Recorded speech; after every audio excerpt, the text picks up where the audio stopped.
Mm, mm.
Good evening and welcome to the Tuesday, December 2nd, 2025 meeting of the Arlington County Planning Commission. I am Commissioner Tenley Peterson, Chair. Tonight, the Commission will discuss and vote on the River House Neighborhood Development Project. This is the only item that will be discussed this evening. If you are here for any other agenda items, please visit our webpage for a complete look at the meeting agenda and materials. Our recess meetings will be conducted Wednesday, December 3rd and Thursday, December 4th, both at 7 o'clock p.m. Presenters and speakers joining the meeting through Microsoft Teams. Please keep your phones and other electronic devices muted until you are called upon by the clerk. Please turn off the sound to any devices around you to minimize interference, and keep your cameras off until the clerk announces your name to speak. When called upon, you must unmute yourself by clicking on the microphone icon that is in the meeting command bar at the top of your screen. The moderator nor the clerk have the ability to unmute your mic. Once you have spoken, please mute your mics and turn your cameras off. If you are dialing in by phone to join the meeting, press *6 to unmute. Public speakers will be called upon by the clerk at an assigned time. Pre-registration with email confirmation is required to speak at tonight's hearing. We are not able to accommodate additional speakers. All speakers, virtual or hybrid, will receive 2 minutes to comment as an individual. Only representatives of a county board appointed advisory group, committee, and/or commission will receive 3 minutes to comment. A timer will be displayed on the screen if speaking virtually, and the speakers in person will follow the timer stationed at the podium. Audio of tonight's meeting is available via phone. If commissioners, presenters, or speakers lose internet connectivity, please reconnect by phone. However, if you are dialing in by phone and unable to see the screen, we will provide you with an audible 30-second warning to wrap up your comments. You will be muted when your time has expired. The meeting chat is active for presenters or commissioners who need technical assistance only. Please do not use the meeting chat for discussion, public comment, questions about agenda items, or requests for further information. All public comments must be shared verbally for the record during the assigned public testimony period. Tonight's meeting will be available for review through the YouTube platform. A link will be provided on the Planning Commission website 24 to 48 hours after the adjournment of the meeting. Although the meetings will no longer be a live broadcast, the meeting will be available for review with closed captioning on Comcast Xfinity channels 25 and 1073, Verizon Fios channels 39 and 40, 24 to 48 hours after the adjournment of the meeting. Lastly, this is a public forum. Tonight's meeting will be recorded and posted to the county website via a link to YouTube as stated. All information associated with tonight's meeting, whether written or spoken, is subject to the Virginia Freedom of Information Act requirements. Tonight, we are also joined by Commissioners Bagley and Patel, who are joining us virtually. Madam Clerk, can you please call tonight's agenda item? Thank you, Madam Chair. The item for the evening is River House Neighborhood Development Project with 6 parts. 1A is REZN 22-00007, the rezoning. 1B SPLN 23-00001, phase development site plan. 1C SPLN 23-00002, the site plan. 1D SPLN 23-00003 site plan. 1E SPLN 23-00004 site plan, and 1F SPLN 25-00001 site plan as well. We have Adam Watson, our senior planner for this project, to present. Thank you.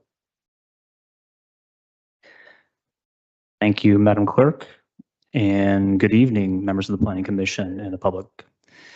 This is River House Neighborhood, and as the clerk said, I'm going to be covering 6 items tonight. The first will include the rezoning, phase development site plan for the River House site, and design guidelines to accompany them. 3 final site plans for new construction. It's Building N1, Building C1, and Land Bay S, which is comprised of townhouses and stacked flats. And then also a final site plan for the existing buildings on the site today to remain. So this site is located in Pentagon City. It's very large. It's 36 acres. There are 3 existing buildings on the site today, the Ashley and the Potomac and the James, which combined have 1,676 dwelling units. And those are all proposed to remain. Also want to note that 85% of the existing units on site today are market rate affordable. And the James House also has 42 operating CAFs. Again, all those are proposed to stay with this proposal. In terms of our general plans, policies, and zoning, the general land use plan designation for this site is split between high, medium, and high residential. It's part of the Pentagon City Coordinated Redevelopment District, which means that it's under the Pentagon City Sector Plan, and the Sector Plan sets the base zoning density for this site using the previous medium residential GLUP designation of 72 dwelling units per acre. There is a proposed rezoning to rezone some fringe areas around the site to RA 615, so that the site is uniformly zoned RA 615, and that rezoning is consistent with the Pentagon City Coordinated Redevelopment District. Switching over to talk about the Pentagon City Sector Plan, and I think we'll revisit this slide a lot tonight. These are our 6 key guiding planning principles for the study area and for River House. So those are coordinating at district scale, meaning completing the missing links physical and over time to become a cohesive neighborhood connected to the broader 22202 community. Equity, places for people, places for nature, transportation, and green development. Sorry, there's a lag.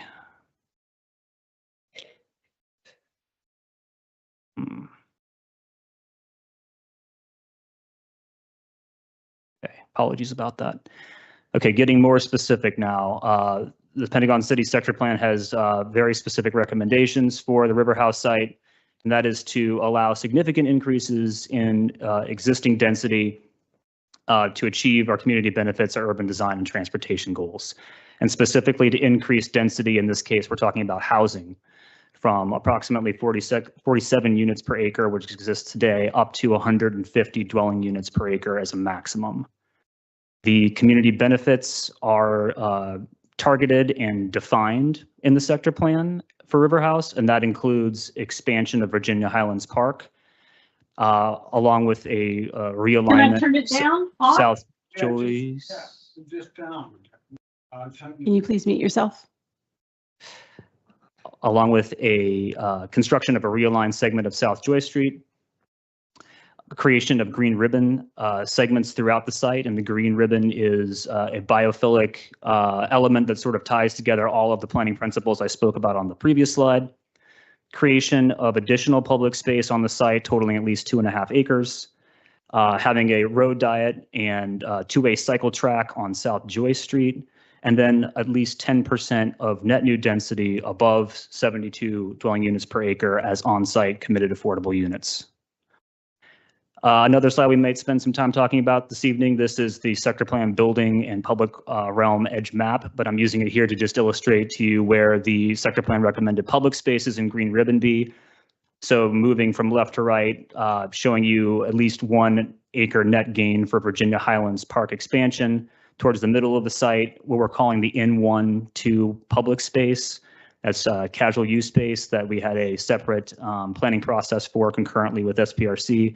And then on the north side of the site, 2 acres of dedicated public space, which is going to be combined with a small county parcel along Army Navy Drive. I also want to point out that there's a principal route of the green ribbon that would run from the 15th Street South spur down to Virginia Highlands Park. That's the only primary typology route on the River House site, and along with that is recommended a line of sight to be unobstructed by buildings.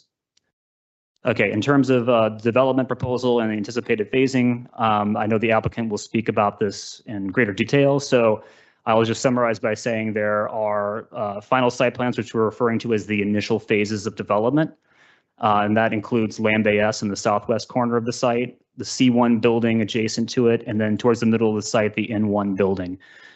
These new buildings combined would generate 743 new units to bring the total residential density on site to 2,419 units. In addition to that, the N1 building will also have about 15,000 square feet of retail for a VHC Health Urgent Care Clinic. So moving to the bottom part of the slide, this is the full PDSP. You'll notice that it also includes 4 future phase buildings, C2, C3, N3, and N2.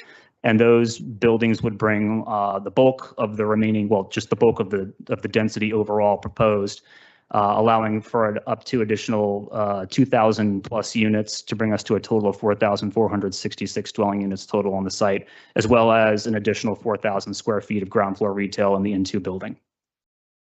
Just like the buildings are going to be phased, so too will the public spaces. And so this is a comparison of what the initial phases of the final site plans will be bringing forward versus what the full build out of the PDSP will bring. So with these initial phases, it's almost all of the green ribbon network, except for segments running between the Ashley and the Potomac through the parking lot to remain in the interim, and connecting that N1 and N2 public space to Army Navy Drive, where the applicant is proposing interim pedestrian routes that will include also public access easements, and about a third of the N1, N2 public space adjacent to N1. With the full PDSP, this would bring about fee dedication of an expansion of Virginia Highlands Park, along with the realignment of South Joy Street, an acre and a half of land that's going to be public, and that would be the green ribbon between C2 and C3. That's the green shaded area just above the hatching for Virginia Highlands Park.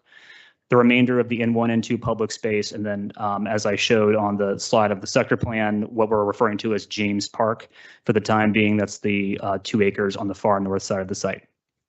So at full build out, this is what the PDSP will look like. And happy to return to this as we need to this evening. In terms of our density breakdown, the blue is the existing units to remain. So again, 1,676 units are staying. Small amount of retail located within the James House will stay as well. The green are the buildings that are proposed for construction. So again, that's 743 new units, about 15,000 square feet of retail. And then in the gold or the yellow, below the bold line, that's our future phase buildings. This includes N2, C2, C3, and N3. One thing to note is that we are not, with this initial phase of development, exceeding the base site plan density for the site, which is 72 dwelling units per acre. We're at 66. So we expect to see things, for example, like community benefits related to CAFs and affordable housing kick in at a much more substantial rate in the future, beginning with the N2 building. In terms of public engagement, we had a very lengthy and robust public review process that started 2.5 years ago, back in August 2023. We had 3 LRPC meetings, on-site walking tour, 5 SPRC meetings. We also had a concurrent public space planning process for design and programming for the N1 and N2 public space. So we're here before you this evening at Planning Commission. We went on November 20th to the Transportation Commission, where this project received unanimous approval per the county manager's recommendation. And we're going to Parks and Recreation Commission on the 9th next week. And I'm sure we'll hear a readout from some of our other commissions this evening as well. We expect to be at the county board on December 13th. So just quickly, some policy analysis and project evolution to walk everyone through. This project has come a very long way from where we started, and there's been very significant improvements made. This slide does not capture all of those improvements, but it captures what I would say are two of the largest ones. The first being that with the previous proposal that we had back during LRPC, from staff's perspective, this project was underachieving on overall county goals for housing production on site. Right, this is a generational opportunity to put essentially housing and parks on parking lots. And so to the extent we could maximize housing production, we were trying to do that. The other thing, again, from staff's perspective, is that the building form and placement was negatively impacting the size and the shape and the quality of the public spaces that were going to be coming with this proposal, which are a key component of the community benefits identified in the sector plan. So working with the applicant, working with the SPRC and the LRPC and the community, the JBG Smith brought forward a revised proposal in January that addressed both of these issues. So a substantial increase in overall density from 88 to 123 dwelling units per acre. And I'll show a slide in a second that sort of illustrates that a little more detail. And in addition, adjusting the building footprints and the placement to provide much larger public spaces. So the 2 areas that I have circled here, the space between the C2 and the C3. Now we have the unobstructed sight line that I spoke to earlier from the top of the 15th Street spur down to Virginia Highlands Park. This space effectively tripled in size, as did the N1, N2 public space when you look at the overall area being dedicated from the start of LRPC to where we are now. So again, very significant improvement there. Also, from a density perspective, this project, the redesign resulted in a net increase of over 1,000 dwelling units, which is very important in terms of achieving the community benefits and the CAFs that we want to see on site, effectively tripling the maximum potential number of CAFs that we could have on site. So this is showing you how the original proposal was 88 dwelling units per acre, and again, today up to 123 dwelling units per acre. Speaking of community benefits, this is a simplified breakdown of the site plan improvements and the community benefits that will be delivered with the project that you're acting on tonight. So final site plan improvements include a base affordable housing contribution, and I would just note that the applicant has already voluntarily agreed to make that base affordable housing contribution on site. So those CAFs we expect to be on site, approximately 12 of them. In addition to that, the new streets and the streetscape improvements that are called for in the sector plan, LEED Gold minimum for all the buildings, TDM program, public art fund contribution, utility undergrounding contribution, and then in-building wireless for the new buildings. In terms of our final site plans, I would also add here that the applicant is actually overachieving on earning these community benefits because, as I mentioned previously, we haven't crossed that 72 dwelling units per acre threshold yet. But we are getting green building incentive policy participation for the N1 building, initial portion of the N1, N2 public space, a bulk of the green ribbon segments, a two-way separated cycle track and road diet on South Joyce Street. And in addition to that, the PDSP ordinance is locking in the remaining community benefits that are identified in the sector plan, and that is 10% of net new units above 72 dwelling units per acre as on-site CAFs, the remaining portion of the N1, N2 public space, James Park and a feed simple dedication, expansion of Virginia Highlands, and then also the remaining primary green ribbon open space between buildings C2 and C3. So overall, staff finds that this proposal advances our sector plan recommendations. We're, as I mentioned previously, essentially putting new parks and new housing on parking lots without displacing anyone. So it achieves in terms of our density and our land uses, preserving the existing units, adding 743 new ones, and then up to over 2,000 in the future. Preserving and creation of diverse number of housing types across a range of price points, right? So we're going to have efficiency rental units in multifamily buildings and also ownership condominium townhouses. Building heights and building height variation also meets sector plan requirements. Green ribbon space is provided, as I mentioned before. Public space is provided. We're exceeding the minimum acreage that's identified in the sector plan. When you combine the green ribbon with the actual park spaces, you're into about 8.7 acres worth of public space. In terms of our tree and vegetative coverage, also exceeding goals there. The proposal is for 35% tree canopy coverage with 45% overall vegetative coverage. The sector plan targets for that are 20 and 30. So again, exceeding those. Bicycle infrastructure, parking in compliance with our off-street guidelines, and then again, meeting that sustainability LEED Gold baseline for all the buildings. And so with that, we recommend approval of all of the items according to the county manager's recommendation, which is on the draft staff report and also on the slide. And that concludes staff's presentation. Thank you. Thank you very much, Mr. Watson. And then applicant, please, presentation. Great, thank you. And I'll ask if Mr. Watson can share our presentation for us.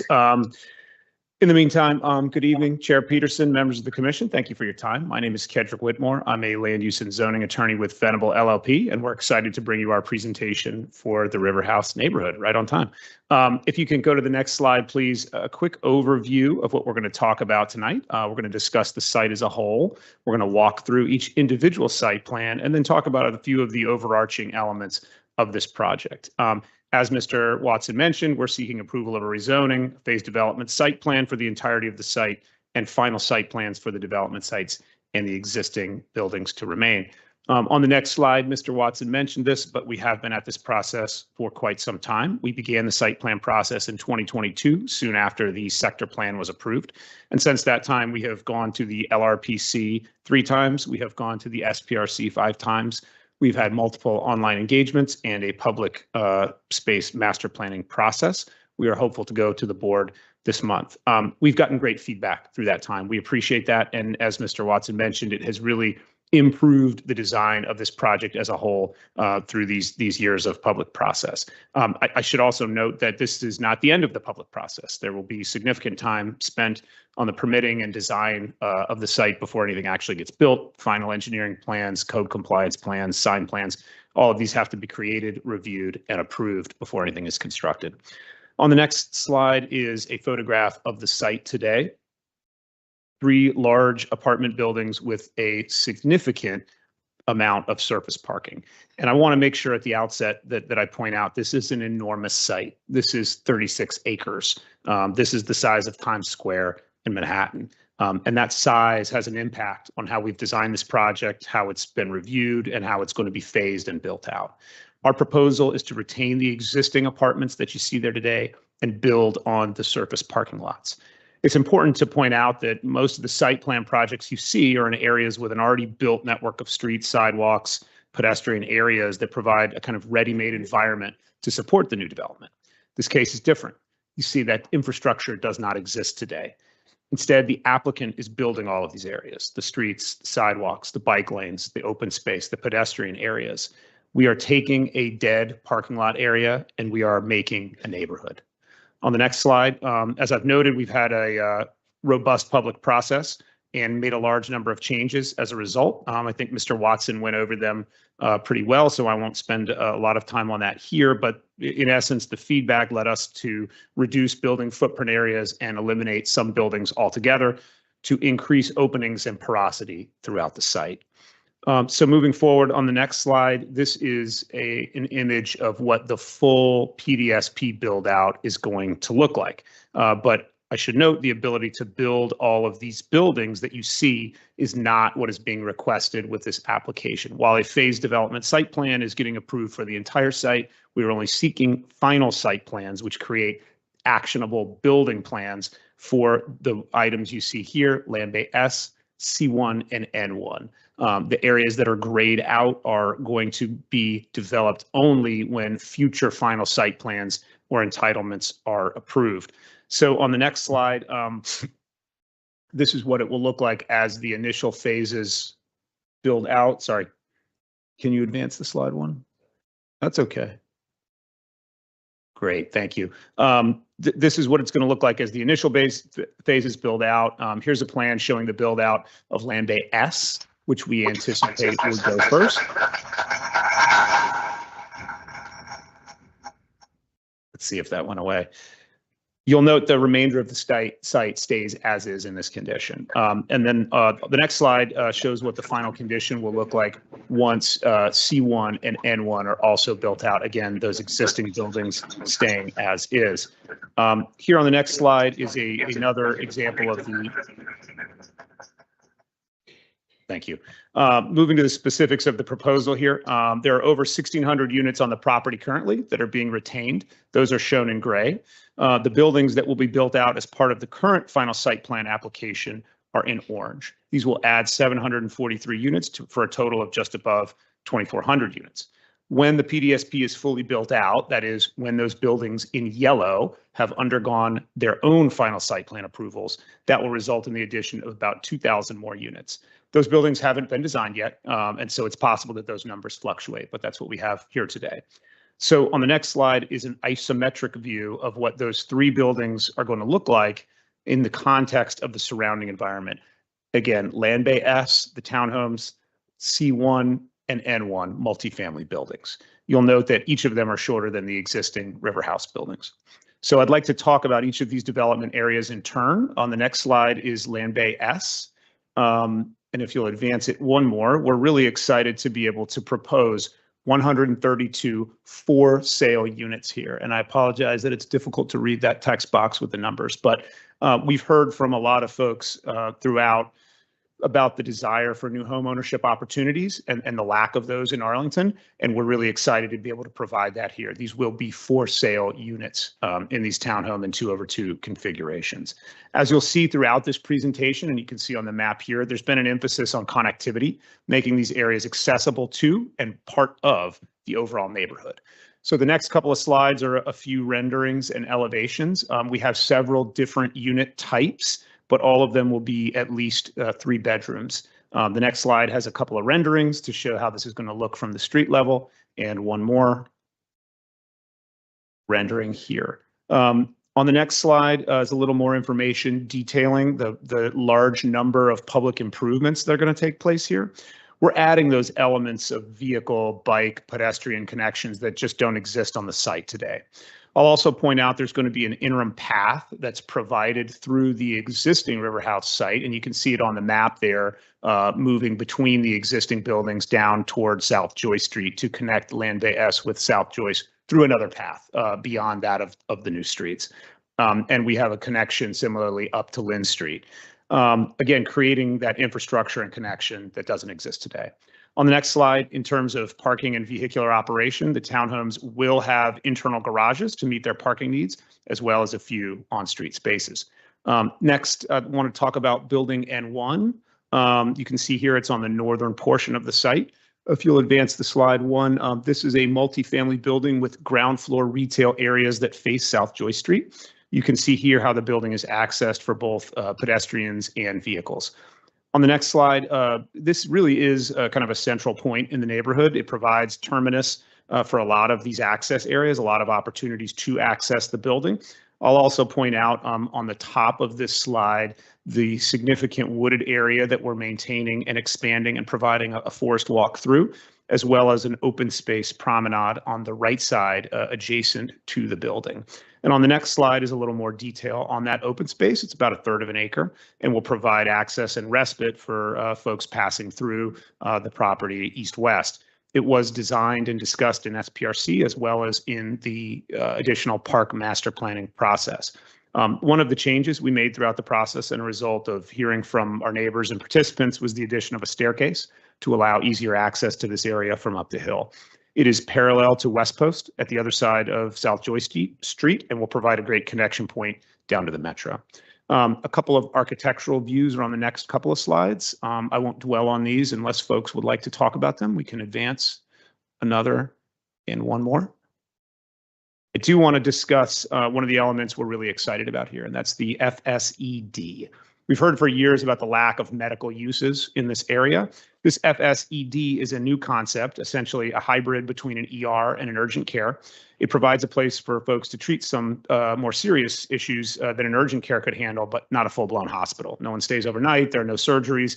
There are no inbound ambulances coming here. Although if somebody does have a problem that's too serious, they could be taken to VHC from here by an ambulance. So this is going to be located on the ground floor of the N1 building in that space along South Joyce Street. And this is another element that we're very excited about here in creating this neighborhood.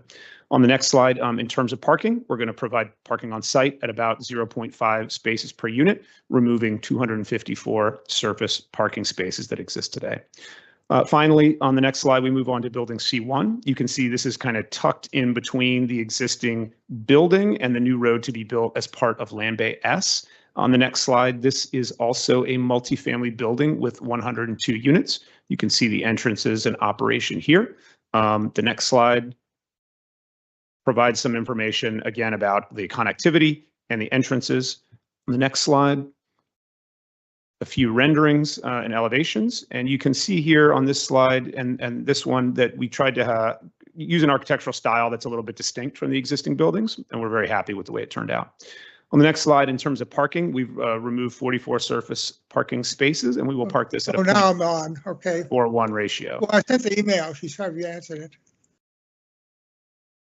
Can all of our virtual guests please make sure they're muted?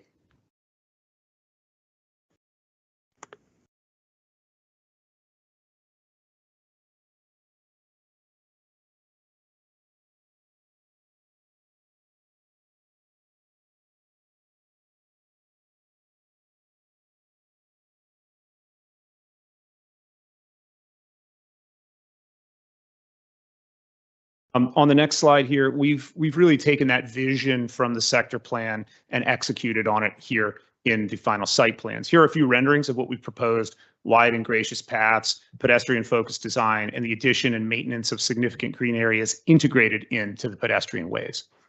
On the next slide, with that vision in mind, you can see that we have created paths of the green ribbon that mirror those in the sector plan in our overall PDSP, with those same important areas emphasized. This provides access for folks coming down the hill, to the parks, to West Post, to the Metro. Again, this slide is the green ribbon that's going to be delivered with the full PDSP build out. On the next slide, you can see what's going to be delivered with these final site plans. And you can see that they're pretty close.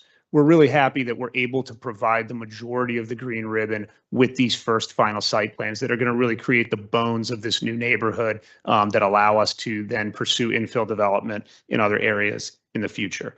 On the next slide, I did want to talk a little bit about the community enhancements, and Mr. Watson touched on that some in his presentation, but I do think it's important to point out that unlike most of the projects we've seen, and I've said this a couple times, but this really is building a new neighborhood. So there are a significant number of things that you see in terms of infrastructure that we're not used to seeing on other site plan projects. I won't go through the entirety of that left-hand column, but that is these are the improvements that are being made to really create the neighborhood here and really go over that information that you've seen on some of the prior slides. Green ribbon, miles of new roads, undergrounding, and taking a parking lot and really making it a neighborhood. We're also ensuring that each building will be LEED Gold. We're going to be meeting ordinance requirements related to affordable housing, including on site for our base contribution. And then on the right, you'll see the enhancements that are going to come along with that second phase with those future PDSP buildings. On the next slide here, I did want to dive in a little more detail about a couple of these infrastructure pieces. In addition to the green ribbon, we are adding accessible pathways throughout. Given the grades present here, that's a real improvement to universal accessibility. When we take these accessible routes into account, we get to over a mile of paths, taking this disconnected, non-accessible site and really making it accessible. On the next slide, it's also worth talking about South Joy Street in a little more detail. Most projects, you get improvement along the frontage of the building itself, the area right in front of the building. Instead, we are improving 4 times the frontage of N1, which in itself is already has a long frontage. We're going all the way from Army-Navy Drive down to the park with those road improvements. Again, a level of public improvement that's rarely, if ever, seen. Lastly, on the next slide, a word on phasing and how all these improvements are going to come online. We realize it's a lot here, so I want to make sure we take the time to talk through these things. This is the slide of the improvements, the green ribbon, the pedestrian paths, the roadways, the interim path that are going to come online with Land Bay S. And then on the next slide, we can see what will be coming online as part of the N1 building as well. Continuing to build on that, more publicly accessible green space, more roadway improvements. And then the last slide is how this will all marry up in that final PDSP condition with additional open spaces to be provided with that. So with that, I'll close out. I appreciate your time. I appreciate your attention, and we'll be available to answer any questions you might have. Thank you. Thank you very much. We appreciate your coming in under time, even with the interruptions. Madam Clerk, do we have public speakers this evening? We do have public speakers this evening. Let me get my screen together here.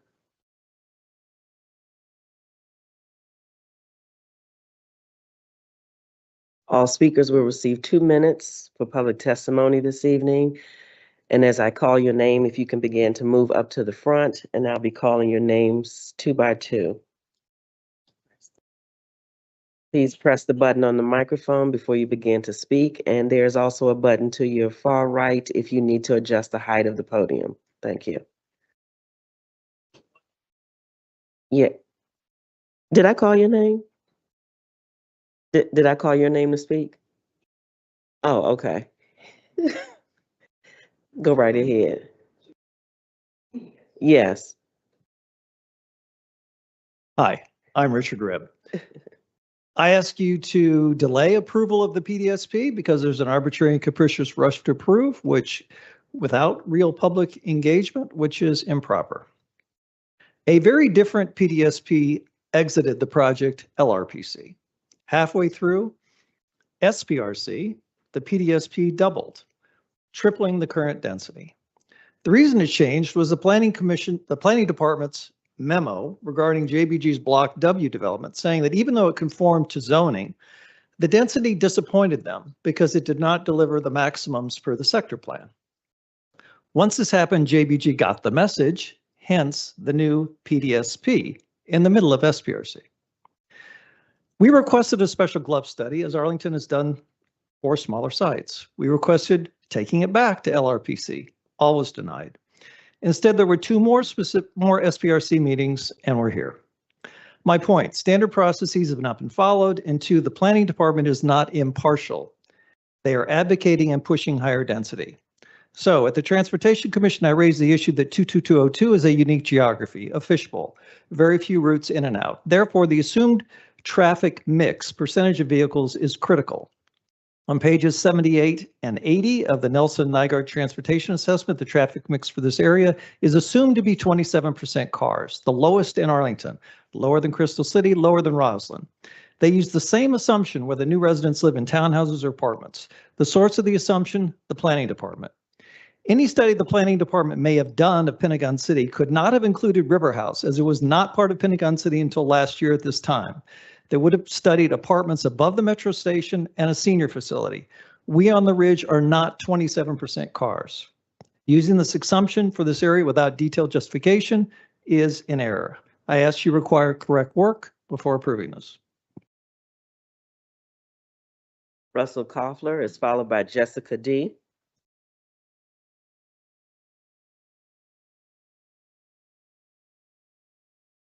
Good evening, I'm Russell Koffler. One of the primary evaluation criteria for site plan development in the Arlington County zoning ordinance, 15.5. Sir, is your microphone on? Excuse me? Is the microphone on?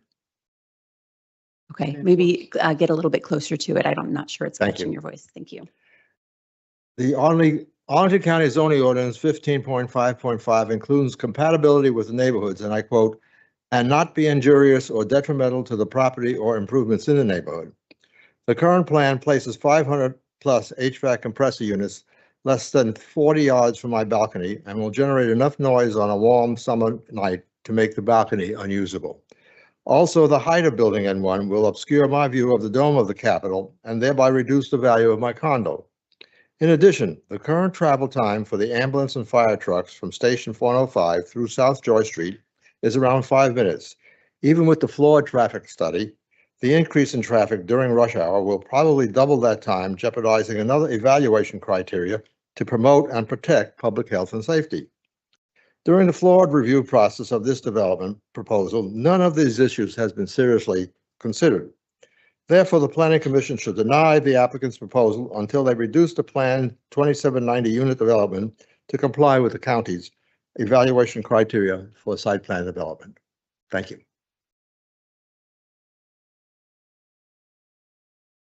Jessica D. is followed by William Stranges.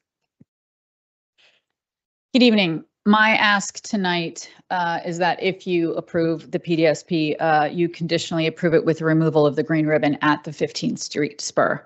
I'm asking you to do the right thing today. And the right thing in this case is to actually take into consideration the concerns that the current community has presented to you with fact-based quotes and evidence. That community would be the diverse middle-income individuals and families who have lived in and meaningfully contributed to the area for, in my case, over 20 years, not the unknown entity of what may come when this project is finished. We have not been asking for unreasonable things. We have asked for reasonable modifications based on major adverse changes to our quality of life. At the very least, we've asked that you put in the due diligence that a project of this scope deserves. And just because we've had multiple meetings over the years does not mean that due diligence has been performed. When the county forced JBG to change their site plan right before the second SPRC meeting, that alone should have triggered a return to the LRPC. Continuing to cram the information we needed to discuss into just 4 more meetings was inappropriate and unfair to all involved. As we've pointed out, much more time and effort has been put into much less significant projects just within this last year. I sent you an email the other day, and I hope that you all read it. It had photos and pertinent information to your decision tonight. It was fact-based, not emotionally based. I don't have time to review those points tonight because we're just given 2 minutes to speak at you and not engage with you. So at this point, all I can do is beg you again to do the right thing for this community that I represent. And once again, remove the green ribbon from the 15th Street spur, or at the very least, leave us with our parking. Thank you. William Stranges is followed by Yan Z. Good evening. My name is Bill Stranges, and I live at 1101 South Arlington Ridge Road. My wife and I have lived in the area for 6 years, and previously to that, I have worked in the Crystal City, Pentagon area for over 35 years. We oppose the current plan to develop the River House property. By increasing the density of River House from roughly 1,700 units to 4,500 units will make the property one of the densest populated properties in the DMV. Such an increase in population will have a huge impact on the vehicle traffic, the surrounding permeable land, and green space. It will also require additional infrastructure for electric, sewer, and water utilities. Additional space in schools and/or new schools will also be needed, as well as other community services. Further, the prospect of having over 500 HVAC units running 24/7 at eye level to our balcony will make it impossible to use in the summer. This will contribute to a decrease in the value of our condo when we are ready to sell. This decrease will be further exacerbated by the close proximity of N1 and N2 to our building and the destruction of the natural geography of Arlington Ridge. We are not against the development. We supported the original plan that Vernado presented 6 or 7 years ago with 2 5-story buildings. Finally, with the current personnel drawdowns occurring in the federal government and at Amazon, one has to question whether the density being proposed is really required.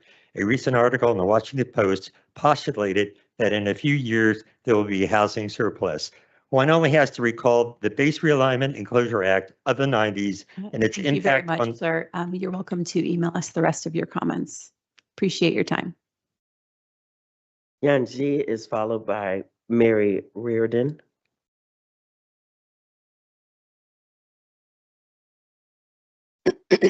Hi, good evening. My name is Yin Xie. I have been living representative for 30 years.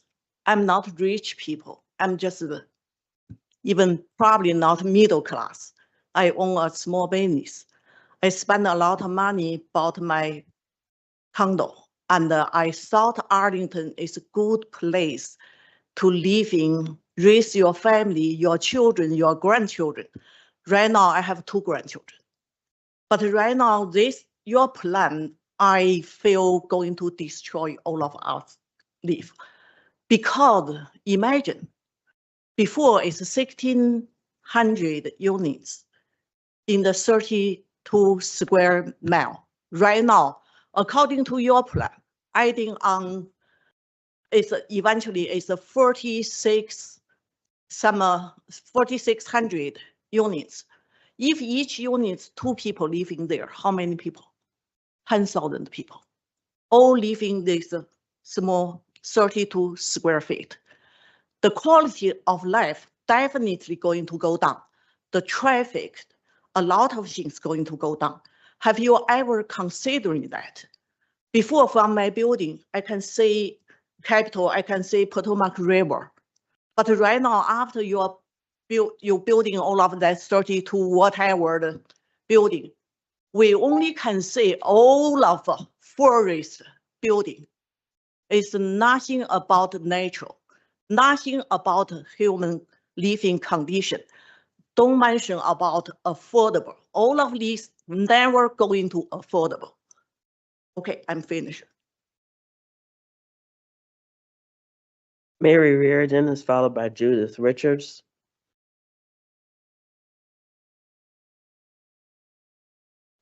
Good evening. My name is Mary Reardon, and for more than a decade, I have lived in the Pentagon City area on Arlington Ridge Road in the representative condo building. I'm here tonight with some of my neighbors to voice opposition to this plan at this time. We're not opposed to new development. We know it's inevitable. We know that additional housing will be built in this area. However, we are opposed to overdevelopment in this area. This plan that's before you tonight will more than triple the density in our area. This plan adds too much density in an area of the county that's already very dense and very diverse. I also oppose the plan that's here tonight because of the process that brought us here. For several years, I and many of my neighbors have tried in good faith to engage with the county and to engage with JBG. We had a good dialogue with JBG for a number of months. We came to agreements about building sizes and stories of the buildings that would make sense for our neighborhood. And then the county pressured JBG to dramatically increase the size of the buildings that are being considered. The next phase that's not being discussed tonight includes a 22-story building that would be directly in front of our building. That is a huge impact for our neighborhood. So I ask you to please do not approve this plan at this time. Thank you. Judith Richards is followed by Jeffrey Williams.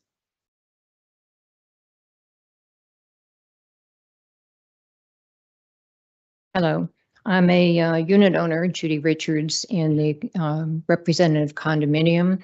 We overlook directly the N1 building and the 579 mechanical units on the roof. I'm here tonight to urge you to approve the plan for N1, but require that JBG remove the 579 mechanical units from the roof and redesign the building to match other residential buildings in the area where mechanical units for the units are placed within the buildings and other mechanical units for commercial purposes are placed under a roof. The Pentagon Row buildings provide a perfect example for how to do that, attractive roofs and so forth. We in our community have estimated the sound decibels to be created by all these units. Of the 501 residential units, the decibels will grossly exceed the Arlington County sound ordinance. And that's not even counting the 78 much larger commercial exhaust fans and commercial retail HVAC units and elevators. So what we're asking is, at this point, it appears very clearly that Mr. Whitmore has told us at the Arlington Ridge Community Association on November 17th that JBG has not studied the sound problem. They still believe that this will not be a problem, and we were told at that meeting that if it is a problem after the building's built, we can complain. Okay, well, that's clearly not an option. The other thing is, we're on the ridge. We are. Ma'am, thank you. Your time is up, but we did receive your email and have gone through it. Okay, thank you very much for your time. Jeffrey Williams is followed by Susan English.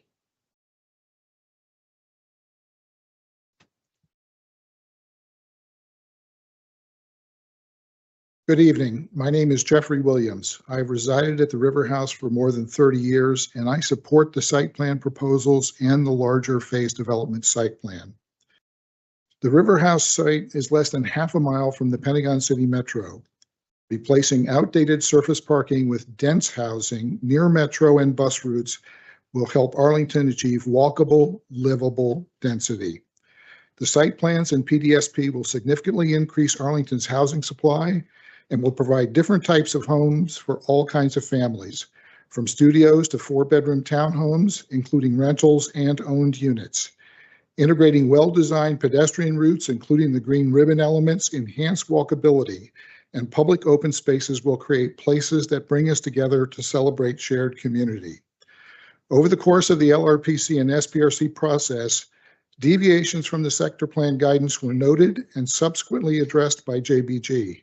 Responding to SPRC discussions, the applicant changed the site plan materially between SPRC 1 and 2. JBG continued to refine its site design, responding to feedback, addressing most sector plan deviations. The list of changes made was extensive, but I would highlight a few.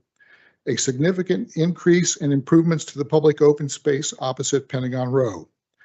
Revisions to the center parcel public open space and Virginia Highlands Park view corridor, increasing total PDSP site plan density, which allows more committed affordable units, the addition of refuge and seating areas to the primary green ribbon segment from Kent Street to the 15th Street spur. The current site plan and PDSP have evolved significantly over the course of the public process, and the current plan accords much more closely to the sector plan guidance. Thank you. Susan English is followed by Jason Schwartz. Good evening.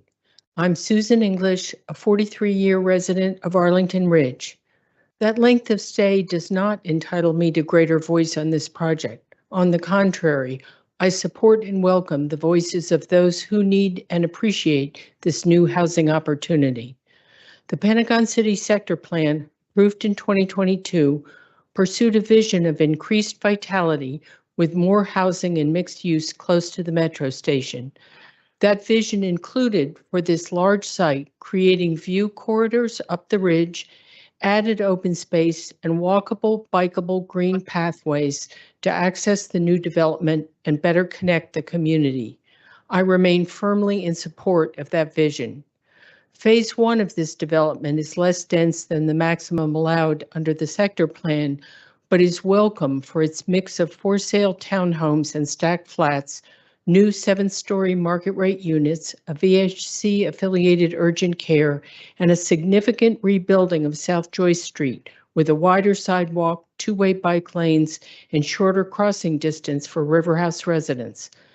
Beyond that, this first implementation of the Green Ribbon will help set a standard for the future expansion of these urban pathways, which will eventually provide a more biophilic experience for residents and visitors. In Phase 2, which may be years distant, the open space will be expanded with a 1-acre addition to Virginia Highlands Park and 1-acre fully built open space between N1 and N2 buildings. The market conditions for building Phase 2 seem far off, so potential for on-site committed affordable units will be delayed. Notwithstanding the significant transportation improvements and needed new housing, make this a welcome development. Thank you. Jason Schwartz is followed by Carol Weiser. Good evening. My name is Jason Schwartz, and I fully support this proposal.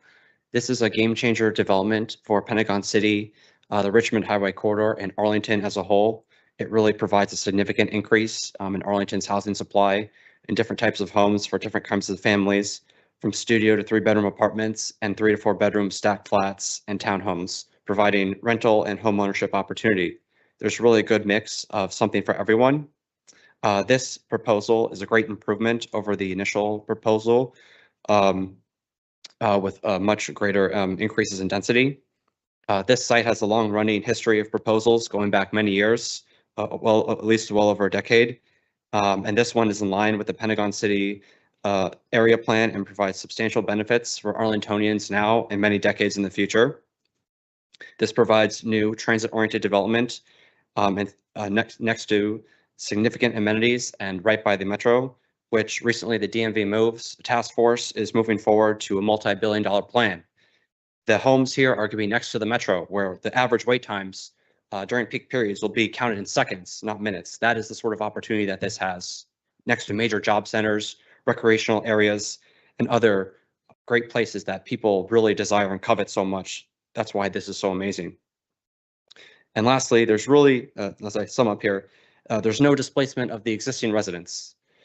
All this new housing, greenery, and infrastructure is going to be placed where there's currently no housing, just parking spaces and underutilized areas that may have worked in the past, but now it's time for the next generation. The new public open spaces are going to be great, and the phased plan really provides a realistic and feasible path forward for initial lower density development with the stacked townhouses and townhouses, and the future higher density development when we really could need it. So thank you so much. Carol Weiser is followed by John Musso.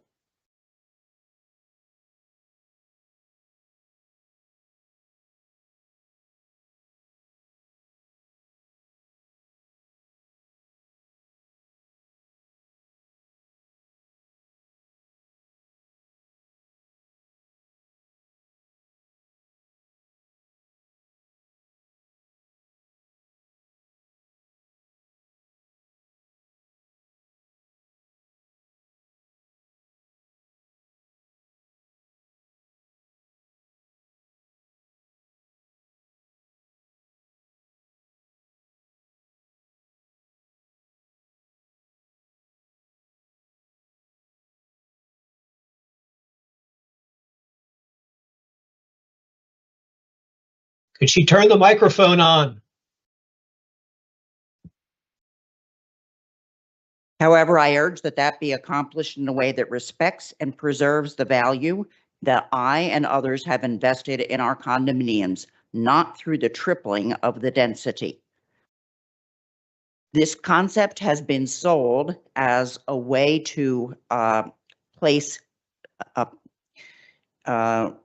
useful buildings and green spaces on parking lots. But it is not just parking lots that are being removed. There are large lawns, mature trees, tennis courts, and swimming pools that are also being replaced. This will lead to a heat island effect. And the plans for the green spaces in many ways are forbidding. The aspect from Joyce Street is actually quite forbidding. And I ask you to please consider delaying and further listening to the members of the community. Mr. Musso.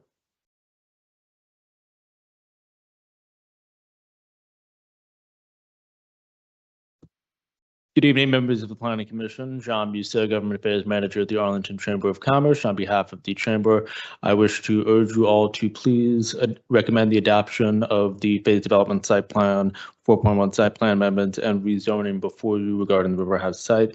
This project would replace a site that is predominantly used of underutilized surface parking lots and would transform it into a dynamic mixed-use development with community benefits that not only advance the goals of the Pentagon City Sector Plan, but also advance the housing and smart growth goals of the county at large. This project would realize the vision, as mentioned earlier, for infill development at the River House site as part of the Pentagon City Sector Plan. It would also advance the goals of, I believe, 9 separate elements of that sector plan. Additionally, this proposal would provide much needed housing units in a growing metro accessible neighborhood of not just Pentagon City, but the greater National Landing area at large. Furthermore, this proposal includes some home ownership opportunities, additional rentals, which adds to the diversity of housing stock in this neighborhood. More broadly, this would complement existing progress in making the Pentagon City neighborhood and National Landing at large a vibrant mixed-use community. We've had so much success, especially in the last 10 years, of really transforming this area, and this would greatly complement that success. Community benefits, as mentioned, such as the Green Ribbon, new streets, and expansion of Virginia Highlands Park. These great community assets will only benefit not just the residents to come, but the existing residents as well. For that reason, we please ask that you recommend the adoption. Thank you very much.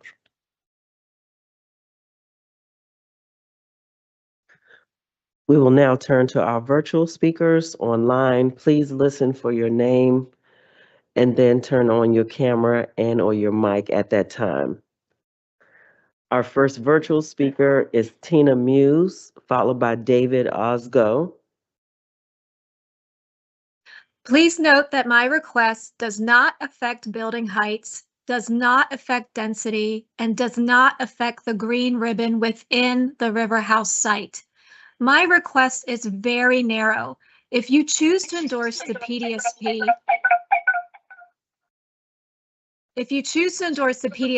please condition that endorsement on removing the green ribbon segment that extends beyond the River House property line and onto the 15th Street spur.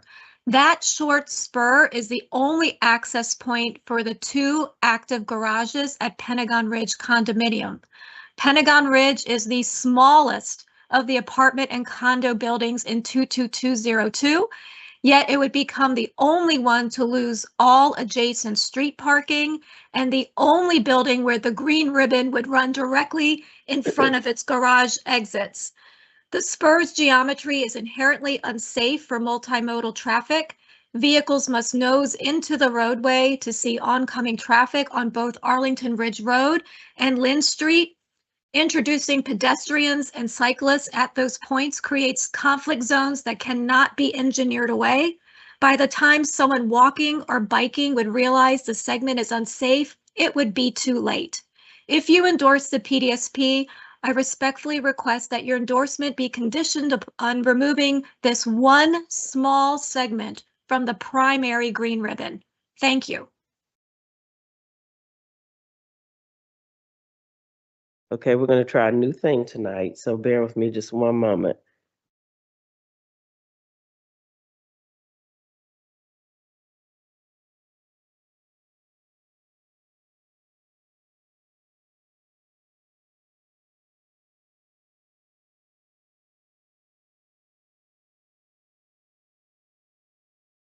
Okay, our next speaker online is David Osgo, followed by Michael Perry. And you should be able to see the 2-minute timer. Yes, I can. Great. Thank you very much. Thank you for this opportunity to speak. My name is David Osgo, and I am a 30-year resident of Arlington, actually a 40-year resident of Arlington. I live at 1026 South 18th Street for the past 30 years, so it's the neighborhood that's going to be impacted by this new development. Look, I realize that development is inevitable, and I actually very much support development, but I do not support this plan. The county is moving ahead with a plan that will triple the density in the neighborhood. You know, when you look currently at traffic patterns, at the traffic between 16th Street and 23rd Street, it's already like working a Rubik's Cube trying to drive down that road. It wasn't always that way. It's only in the past 2 or 3 years that has gotten that bad. This is unfortunate, but unfortunately, tripling the density is only going to make matters worse. Additionally, when you look at the current plan, there's a huge loss of open green space. It's going to reduce space by 60%. Ultimately, we need those spaces in order for water runoff. The county has terrible problems with regard to runoff, problems that have been driven by the fact that we have not had very good planning, and we've had a lot of overdevelopment. You know, ultimately, I thought it was very instructive throughout the process where we heard that everything was staff-driven. We kept hearing the phrase staff-driven, staff-driven. This is a plan designed by staff, for the staff, not for the Arlington community at large. Thank you for your time. Thank you.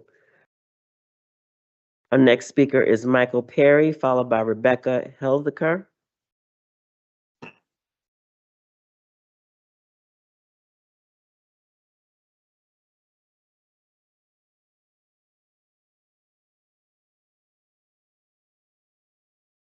Michael Perry.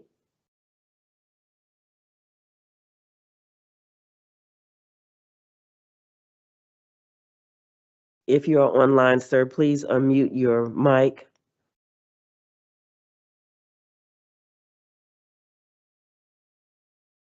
Okay, we'll come back to Mr. Perry. Rebecca Hellizer, followed by Alicia Marlowe. Hello, this is Rebecca Heilichzer, and I am a resident and a homeowner in the 1101 South Arlington Ridge Road representative. And I am here to speak because I'm very opposed to this plan.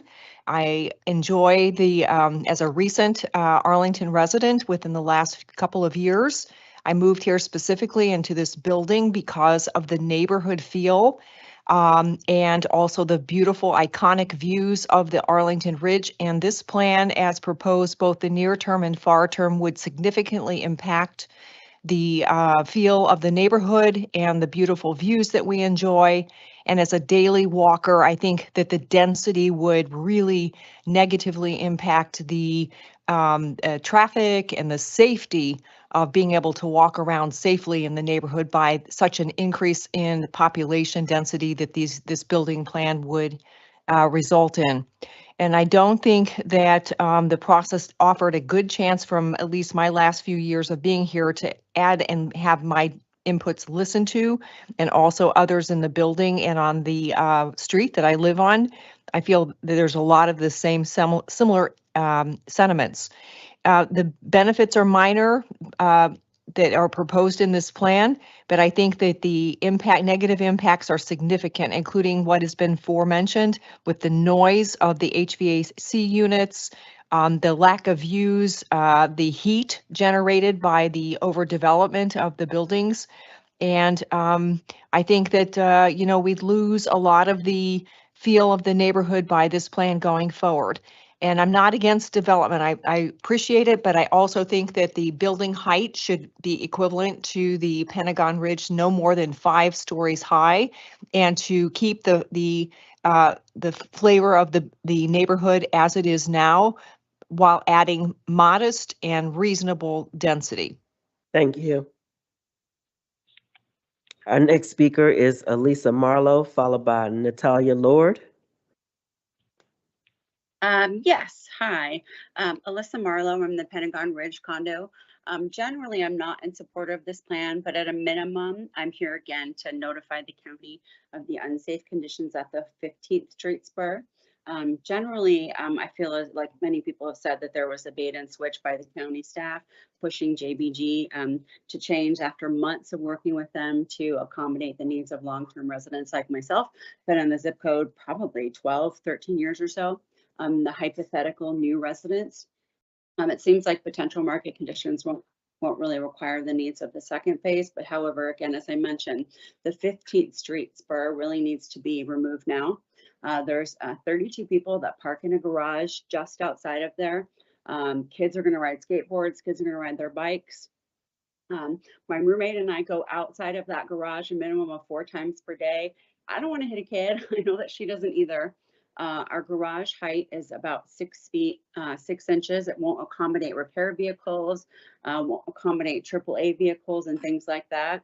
And so there's going to be nowhere for them to go, potentially maybe on Arlington Ridge Road. And even when we have an Uber driver or I have a friend pick me up on Arlington Ridge Road, people will honk ridiculously and we'll get yelled profanities at us. So that's the spur I'd really like you to consider at a minimum, again, for a life safety consideration. Thank you very much.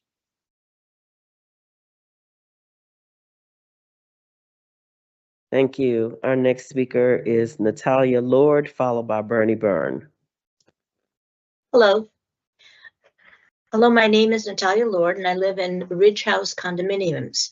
I'm one of the more than 800 property owners living adjacent to River House. My concern is that this PDSP adds up to almost or 2,500 new residential units at full build out, while narrowing the streets, Joyce, from 4 to 2 travel lanes. Despite excellent efforts to increase and improve mass transit, such an increase in density will generate thousands of additional daily car trips on a street network that already backs up significantly at Joyce and Army Navy Drive and 26th Street, and Arlington Ridge Road and the 395 ramps. To manage increased density, The new approved transportation plan seeks to reduce the demand for private vehicle use to and from the area and the confinement of car trips to off-peak periods.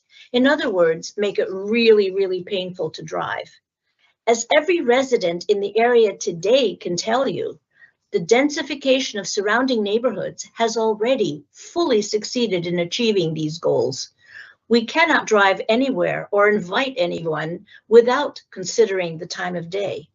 While relying on walking or biking exclusively is very appropriate for many and it's wonderful, it's not realistic for those aging in place, caring for small children, or simply needing to stock up on groceries. Before endorsing the PDSP, please require an independent, thorough transportation study, realistic trip assumptions. Better yet, eat or take out food from restaurants at West Post or Thank you. Our next speaker is Bernie Byrne, followed by Audrey Clement. Hello, can you hear me? Yes, sir, we can. Okay, thank you. I'm Bernie Byrne. I talk to you frequently. The plan schedules in the applicant's October 17th revised conceptual landscape plan do not adequately conform to the Arlington County Board's 2016 Monarch Pledge. The pledge encourages developers and residents to plant milkweed and other nectar plants to support monarch butterflies and other pollinators. The plans also do not conform to similar recommendations as the county's forestry and natural resources plan. To their credit, the present planting schedules now contain common milkweed, which they previously didn't. However, the plans also contain many trees and other plants that are not native to Arlington County and its vicinity. Some are hybrid crosses with non-native species. Some are already known to be invasive. Others may become known in the future as invasive. Many may not feed native pollinators. I've informed the applicant about the applicant and its landscape architect of those species, but they have not significantly changed. There are a few changes, but not many. The plant schedules for this project list many cultivars. Landscape architects often select their cultivars based on their attractiveness to people, not to pollinators. Cultivars often have reduced nutritional benefits or are toxic because of their altered structures or chemical compositions. Many have not been studied well enough to identify those that may be harming pollinators in that regard. The applicant should therefore replace all public cultivars with native plants unless the cultivars are more resistant to disease than they are their parents. I haven't found any of these. The buildings do not contain green roofs or plants clanging from or clowning on walls. The open spaces including the green ribbon, contain too much pavement and too little green space. I'm not sure why they call it a green ribbon because it's mostly not green. To create biophilia, the project needs. Thank you. Our next speaker is Audrey Clement, followed by Ben DeVonzo. Welcome, members of the Planning Commission. I'm Audrey Clement, former member of the Transportation Commission. On November 20th, the Transportation Commission rubber stamped the River House PDSP based on a multimodal transportation assessment, MMTA, by Nelson Nygaard. That's unfortunate, as the transportation impacts of this massive infill development are huge. The existing River House provides 1,800 parking spaces for 1,600 units for a parking ratio of about 1.1 cars per unit. Table 1 of the MMTA indicates that upon full build out, there will be 2,019 spaces for 4,400 units, or a dramatically reduced parking ratio of about 0.45 cars per unit. New residents moving to Arlington to get out of their cars are probably good with that, but what about existing River House residents? They will be forced out of their cars not only due to lack of parking, but also a road diet that reduces travel lanes from 4 to 2 on South Joyce across from Pentagon Row. The MMTA concludes that although level of service at 2 major intersections will be degraded upon completion of the project in 2035, the effects can be mitigated with signal timing changes. This finding appears to conflict with the driveway trip counts shown in tables 22 and through 24 of the MMTA. Table 22 shows existing PM vehicle trip counts at 437. Table 24 shows 2035 PM vehicle trip counts at 798 for an increase of 83%. This is a huge jump considering that most of the traffic will dump onto South Joyce Street, which will have been reduced from 4 lanes to 2. It's time for the Planning Commission to do what the Transportation Commission didn't and take a second look at the MMTA. Thank you.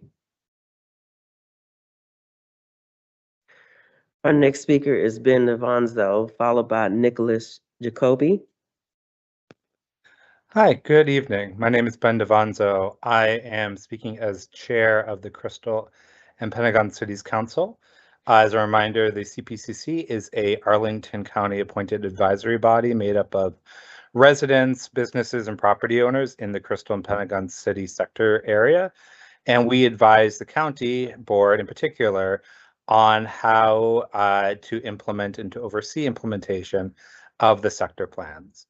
It is notable, therefore, that this is the first official plan, putting aside Metropolitan Park, that is being adopted under the Pentagon City Sector Plan, and therefore it's significant in the precedents it sets.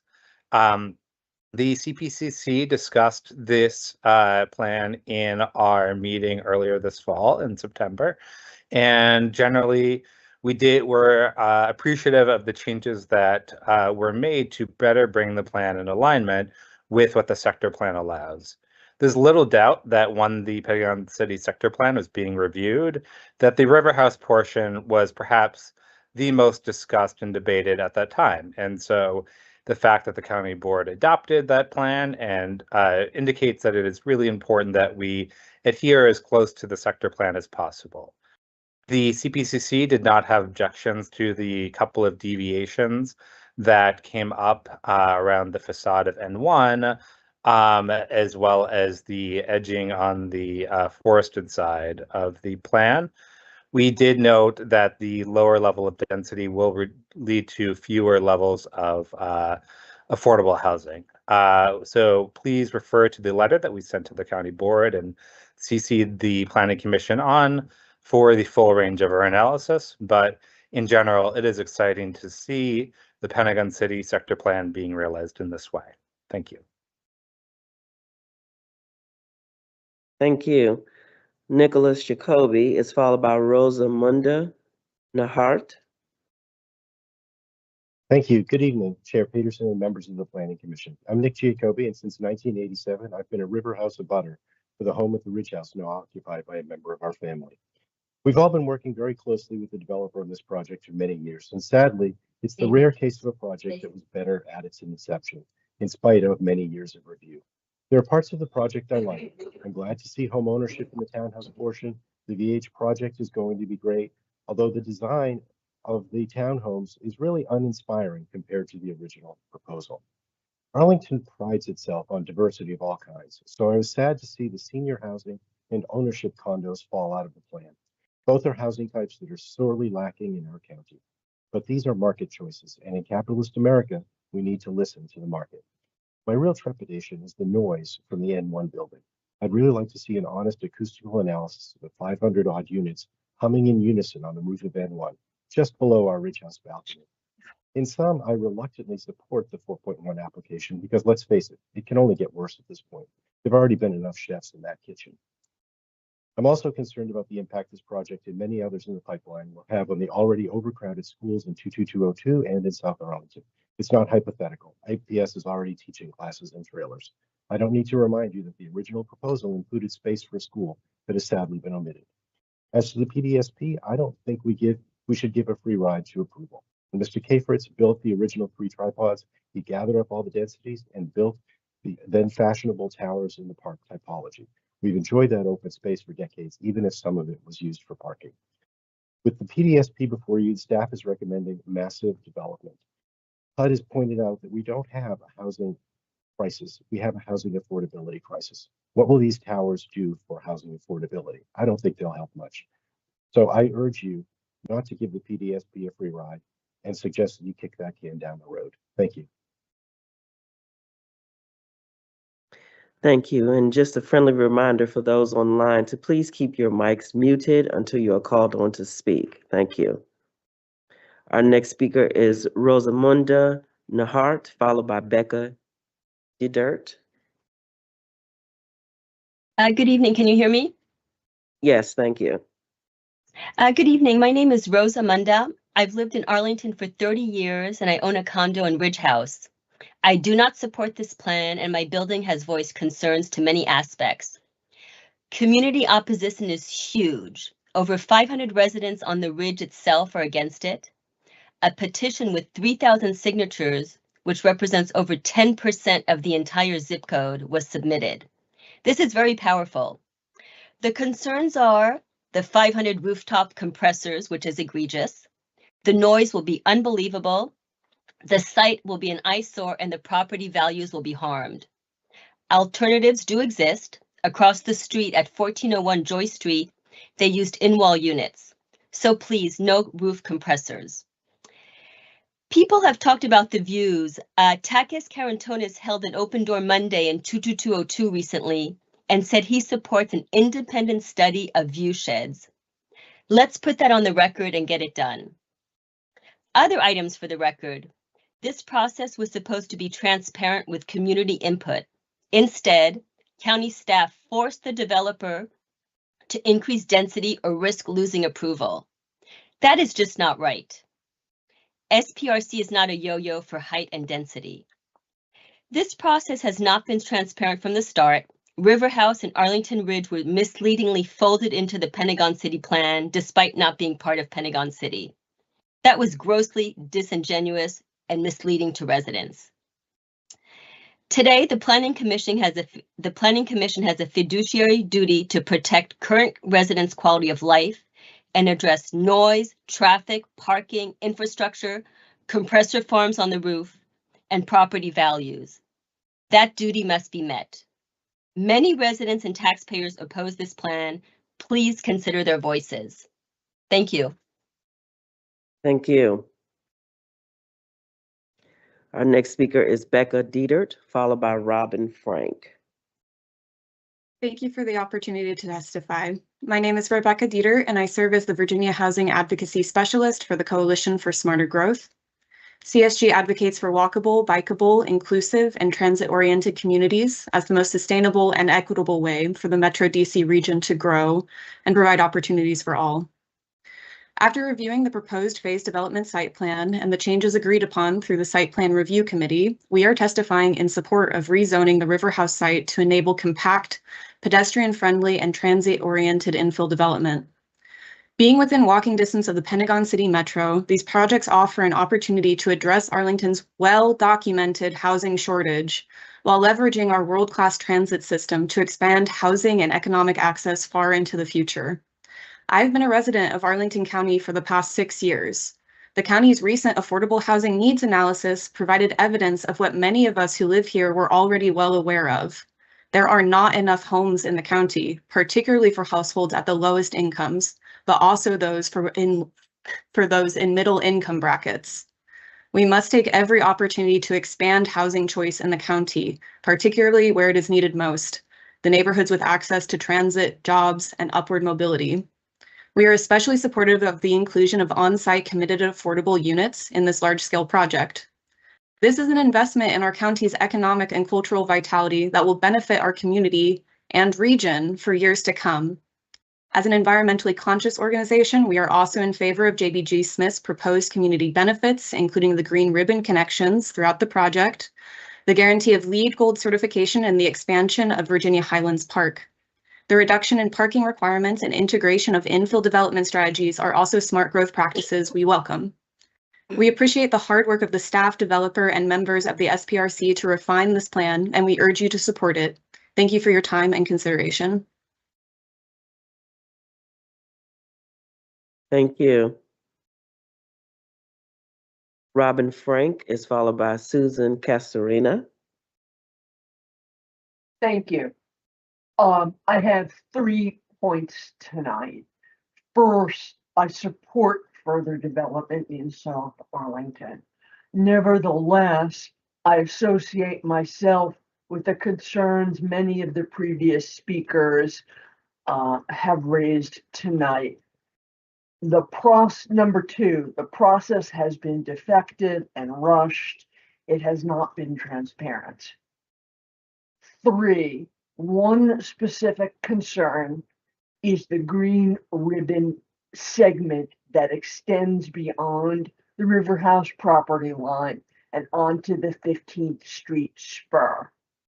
The short spur is the only access point for the 2 active garages at Pentagon Ridge condominium, my condominium.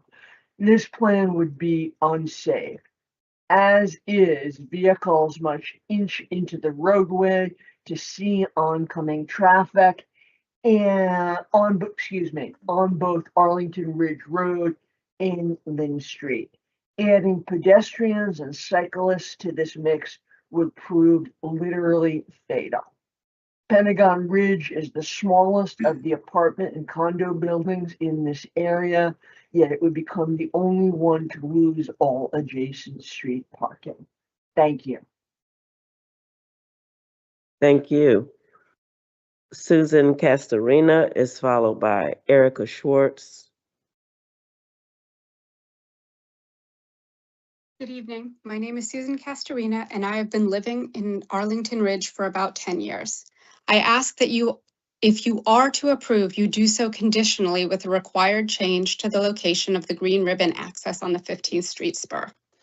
This is a very narrow and steep street off of an already heavily trafficked and often backed up Arlington Ridge and Lynn Street. We use 15th Street as our primary access, you've heard, to our condo. It accesses to garage. It's also used heavily by visitors, service vehicles, including garbage trucks and the occasional ambulance, moving trucks, and utility trucks. The approval of the green ribbon on the 15th Street spur will disproportionately negatively affect some owners, especially us in Pentagon Ridge, to benefit another private owner, JBG, and it will put vulnerable foot traffic on a direct collision course with the vehicles moving in and out of 15th Street, as well as the heavily trafficked Arlington Ridge. I ask that approval of the green ribbon not be made to the 15th Street spur. I ask that it be removed from that because that would be negative to the community. And I ask that you not approve any plan which uses 15th Street spur as any main access point for foot traffic or the green ribbon. To do otherwise would be to leave a legacy of disregard for the safety of the community and for the privacy and livability of the residents of the Pentagon Ridge condos and others on the ridge. Thank you very much.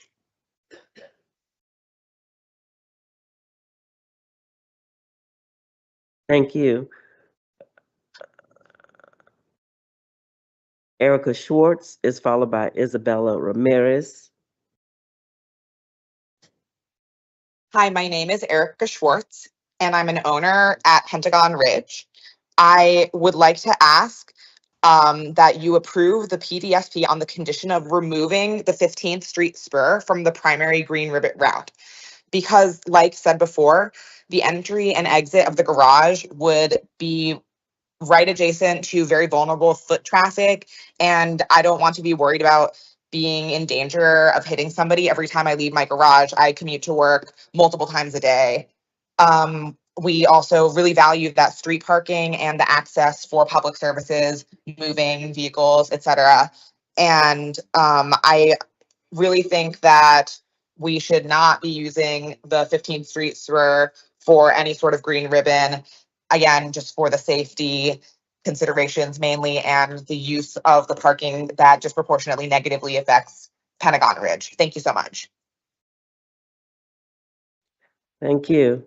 Isabella Ramirez is followed by Kateri Garcia. Good evening. I am an owner and live at Pentagon Ridge condominium. I request that if you choose to endorse the PDSP, it is based on the condition of removing the 15th Street spur from the primary green ribbon route. This is because the spur is the only entry and exit into 2 active garages into our building, and I am concerned for the safety of the people living in our building, visitors to our building, pedestrians and cyclists in the area. Furthermore, my spouse and I have jobs that do not allow for public transportation, and we depend on the adjacent street parking as our garage does not have any capacity for increased parking spaces. This is the only adjacent street parking for our building, and we are the only building in the area who will lose adjacent parking if the green ribbon runs directly in front of our garage entryways and exitways. Therefore, for these reasons, I respectfully request any endorsement of the PDSP be based on the condition of removing the 15th Street spur from the primary green ribbon. Thank you for your time. Thank you. Kateri Garcia, followed by Suzanne Boyso. Good evening. My name is Kateri Garcia, and I am the president of Arlington Ridge Civic Association. I've been representing the Civic Association throughout the entirety of the LRPC and SPRC processes that began in 2023. As in those committee meetings, I will do my best to convey a balanced perspective of the comments and concerns we've heard from across our diverse community. As you've heard already, there have been numerous modifications to the development plan based on guidance from the county and input from community members.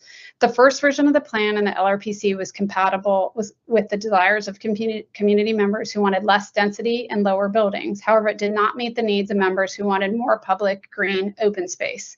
It also did not generate as much housing as was called out in the Pentagon City Sector Plan.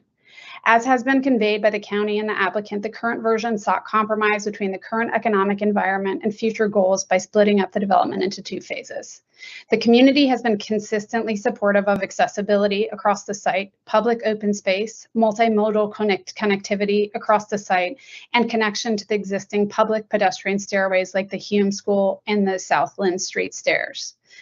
Variety of housing options to include townhomes for purchase closer to the single-family home neighborhoods, VHC medical facility. We've also heard consistent concerns about multimodal continuity beyond the site on Kent Street, 15th Street spur, and the Hume School stairs, specifically concerns that pedestrians won't be able to leave the site safely. Neighbors are also concerned about health and safety during the large-scale construction process and HVAC noise. And last but not least, the community is deeply concerned the associated public facilities and infrastructure improvements will not be commensurate with the increased density to include schools, K-12 seats, libraries, and community centers in 22202. Unfortunately, the shift to a multi-phase development has also resulted in a number of challenges in trying to convey the nuances to our community of the process. If this development is approved tonight, we kindly request the Planning Commission support in advocating for the public investments needed to alleviate transportation and public infrastructure concerns. Thank you. Our next speaker is Suzanne Boyso, followed by Doris Rippey. I've got to hand it to you. You've had all the meetings, conducted the surveys, and heard almost all of the comments. But I question if you are truly listening, going through the motions with some inexplicable force driving this forward. For what purpose and to whose benefit? HQ2 was the driving force for more housing, but much of that has changed. And we don't want high-rise construction blocking the sun. We don't want more traffic, more noise, more crime. You don't listen or accept criticism on the single most nonsensical aspect of this design, the green ribbon terminating a dead end at the foot of one of the steepest public right-of-ways in the area. But wait, it's not terminating there now, because when given Pentagon Ridge a choice to locate a sidewalk to the east or west of this right-of-way, and whose response was neither, with very thoughtful and detailed explanations why, you claim that we had not responded. You have the applicant include an 8-foot wide sidewalk shown in the plans at a 20-degree slope, taking away the only adjacent on-street parking for our building and creating a hazardous and unsafe condition for anyone who drives the spur or accesses the new sidewalk or crosswalk. There are likely other gaffes in this project design, but this directly and inequitably affects us at Pentagon Ridge. Please do not let it affect the family of a child who is seriously injured or worse, playing daredevil on that hill, or the cyclist whizzing by the Spurs intersection at South Lynn Street who is out of the line of sight of the driver making that turn. Thank you. Our next speaker is Doris Rippey, followed by Allie McKella. My husband and I are residents at the Pentagon Ridge condominium. We urge you to not extend the primary green ribbon onto the 15th Street spur. Such placement is illogical and inherently dangerous. This spur is our condo's only access for garages, as you've heard. In addition to daily resident use, it's constantly used by delivery trucks, garbage collection, vendors, moving vans, and more, all of whom will need to continue to have access to our building, whether there's a green ribbon or no green ribbon. Its location just past a blind curve that drivers take at 20 to 25 miles over the speed limit, and at the juncture of two busy streets, Lynn and South Arlington Ridge Road, means there's no safe space to install a pedestrian crossing for ribbon access. The pitch of the road, coupled with the blind curve, makes visibility and merging onto Lynn Street a dangerous proposition. Introducing pedestrians, cyclists, and scooters onto the spur would create exactly the kinds of conflict Vision Zero is meant to avoid. Our community continues to express our legitimate concerns over the danger of having the primary green ribbon go over top of the 15th Street spur, but feel that these concerns, which by now, as you can hear, have risen to the level of warnings, have to date not been heard. When the accidents begin to happen, and they will, corrections will have to be made at great effort and expense to the county and the taxpayers to correct a problem that never should have arisen in the first place. The pattern is predictable. At dangerous roads and intersections, the stop sign or the traffic light goes up, but unfortunately only after that serious accident or that tragic death. Make the right decision now and say no to extending the primary green ribbon on the 15th Street spur. Instead, retain its character as a safe, low-volume neighborhood path with the parking we need to serve our community's needs. Thank you. Thank you. Allie McKella is followed by Michael Perry, if you're on the line. Good evening, everyone. My name is Eiley, and like many of my neighbors at Pentagon Ridge, I ask that the 15th Street spur be removed from the primary green ribbon route.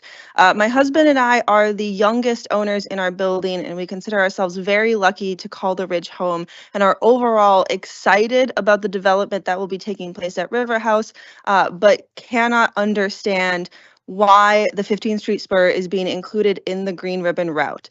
Our unit is the lowest floor in our building. We are located right above our garage, so we are acutely aware of all of the happenings on the hill every single day. And it is not going to be a matter of if, it is going to be a matter of when an accident happens. I watch the trash and recycling trucks come barreling over the top of the hill 4 times a week, and I cannot imagine what would happen if there was a child on a sidewalk when they turn blind down our hill. They need the entire length of the road to be able to back up into our driveway to access our trash cans. The parking is necessary for friends and family, and most importantly, repair trucks that come visit our building almost every single day, for them to be able to safely and quickly serve the needs of our community.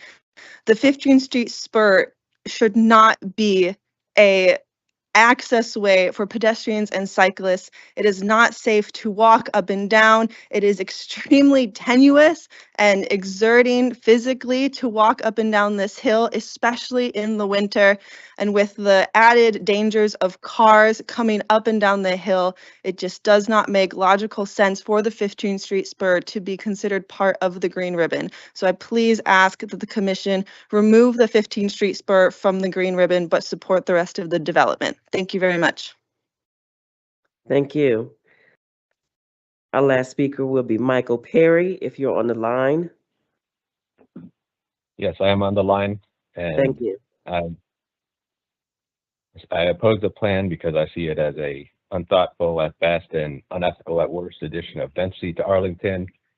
I see it as adding more density to an already dense condo and apartment heavy area. that won't improve young professionals like my own ability to, at some point, buy a quality home.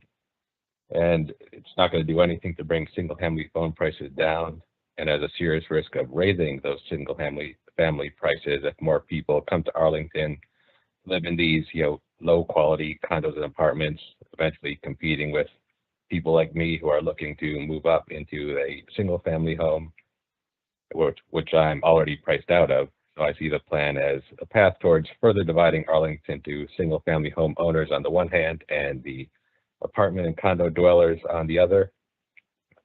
I'm also concerned about the ethics and bad faith behind the planning process. It's already been mentioned that the county seemingly strong-armed JBB Smith into changing their plan, which was agreed to after discussion with the community about what was the best option for long-term planning. And I have not heard that refuted by anyone from the county, so I can only assume that that was in fact what happened.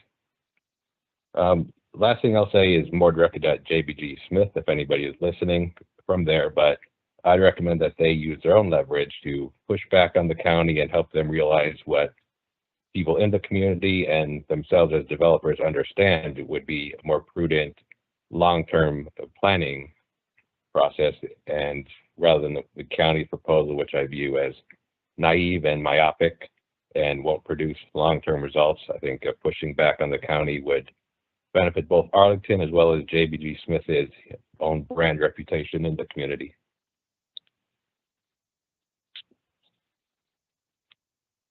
Thank you. That concludes all of our public speakers. Madam Chair. Thank you very much to all of our public speakers for your time this evening. Madam Clerk, do we have any commissions to speak to us tonight? No commissions, but I do see Daniel Weir. I'm not sure if he's speaking now or later. He will speak after the committee chair report. Okay, thank you. Okay, thank you. And we have a Transportation Commission report. Yes, we do. As already mentioned, this was heard before the Transportation Commission last week. We heard 11 public commenters, and much of our discussion revolved around responses to some of the things that were raised by those commenters. We heard from commenters that the multimodal transportation analysis was not up to date. We did look at that and confirmed that it, in fact, is about as up to date as it can be, given the size of the study and the time periods involved. So we continue to accept the findings of the MMTA. There was discussion about the 15th Street spur. I will have more to talk about this when it becomes time for our discussion, so I will pass on this. But there are quite a number of issues involved with that. The street parking by Land Bay S came up. That remains with the homeowners association rather than being public parking. This is an area that's not eligible for the residential parking program, so that in order to have visitor parking in the during the Land Bay S, that will have to remain with the HOA. Let's see, we did vote on 9-0 to accept all 1, 2, 3, 4, 5, 6 of the motions for this project. Thank you. Thank you very much. And now I will go to Commissioner Striner for the project chair report. Yes, so Commissioner Weir is probably going to get the second half of this, but obviously we've had 8 public meetings on this, 3 LRPCs, 5 SPRCs, and former Commissioner Weir and myself co-chaired the last few together in the SPRC department. A lot of what we covered has been covered here tonight. On the pros side of the column here, we see a massive improvements in terms of aligning with the sector plan from the first iteration of this project to what we see now and what we got in January, particularly along the lines of benefits and park space. You see significant increases in both of those categories, and those are things that are A, in the sector plan, and B, are some things that are generally very much supported by the commission and just general members of the community, particularly the tree canopy, for example. We have a 35% tree canopy in a very urban corridor, which is very unusual in terms of projects that we see. On the downside, again, things that were discussed, you heard a lot of tonight, concerns around the 15th Street spur, private property concerns, view sheds, that sort of thing, and the feeling among some residents that the process was a little rushed, and that there's some confusion as to what we're actually approving. There are a lot of colorful lines and different heights, and so I think there was some confusion that even several meetings did not. It did not resonate with some people watching because there's just a lot going on this site. So I think it's important for us to have a nice, thorough discussion to make sure that we're articulating what is going to go in here now and what we have opened the door for down the line, but are not necessarily committing to today. So with that, I will stop talking. Thank you, Commissioner Streiner. I would now like to turn to our former Planning Commissioner, Daniel Weir, who served as the chair of this River House project for, I think, 2 years before he rolled off the commission this past summer. So he can provide some extra insights. Thank you, former Commissioner Weir. Thank you, Madam Chair, members of the Planning Commission. It's good to be here. I regret that I didn't have an opportunity to serve with everyone at the dais, but trust that I have heard remarkable things, and I'm excited for your service. I have little to add substantively, so I'll talk a little bit about some of the points that I tried to make sure that that members of the SPRC project understood and that the community understood as we went through the process, and perhaps speak towards that. As Mr. Whitmore highlighted, this is among the most complex site plan projects that Arlington County has undertaken, perhaps ever, and likely, and I think it's reasonable to say likely ever will, distinguished not only by its scale, but also by the fact that the entire site is currently entitled for by right development, meaning changes to any one portion of the site must be in compliance with the by right development that it presently exists, and for want of that must be in compliance with some kind of site plan. So nothing can change without a site plan of some form covering the entire site. The initially proposed density was insufficient to achieve sector plan goals, as we've heard. There's been commentary about that this evening, but I think that one of the things that I would want people to understand and tried to make sure people understood during the SPRC process is that there is a word for downward departure from envisioned density, and that word is nonconformity, right? That is what animated the desire to conform to the sector plan is what animated much of the changes that ultimately were presented by the applicant over subsequent review, right? To produce an application, to produce a proposal like the one that there is now that is more in conformity with the sector plan. One of the challenges that this project faces is, as you have heard, and as I've discussed with some of you, the hybrid PDSP/site plan nature of what is before you and what will be before the county board, and this is something that's tripped many people up, including and especially myself, over the course of trying to understand the various aspects and nuances of what is being presented. And this was an issue throughout the SPRC. Even this evening, we've heard some examples of the kinds of things that are not part of the PDSP, right, but would, like condenser units on the roof, be subject to an SPRC process, right, when such a building would ultimately come before you or the board. At the same time, there are things that are the subject of SPRC, of zoning, of the comp plan that are not themselves, that are not necessarily part of zoning or comp plan, but are part of building code, are part of permitting, and are discussed in the SPRC process. I want to highlight that the applicant throughout the course of the meetings demonstrated remarkable responsiveness to nearly all concerns raised by the staff and commissioners and community. We have heard a lot tonight about some of the specific concerns that were not resolvable, and I think there we see the sort of coda that I'll put on my remarks, and I'm grateful for the fact that most of what I would have to say that is immediately substantive has already been said, so I can say this, right? We see an example here, I think, of the best of the SPRC process, right? And why do I say that this is the best of the SPRC process? In part, it's because of the areas where consensus wasn't reached, right? The SPRC doesn't vote. You know, I can't come before you and say that the SPRC supported this or didn't support this. What I can say is that there were areas where a lot of people agreed this is good.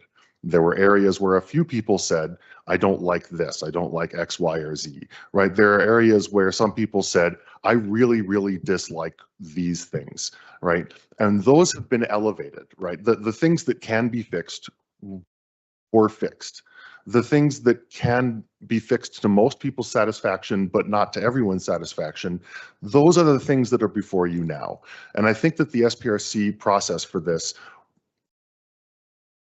was highly successful in elevating the concerns that thankfully I don't have to participate in deliberating on, but I am grateful that you get to, because they are real concerns.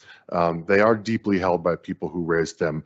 I had discussions with many people on the SPRC panel who I think have presented themselves as skeptical of this project after the meeting was concluded, and am completely convinced that these are real concerns offered by real people.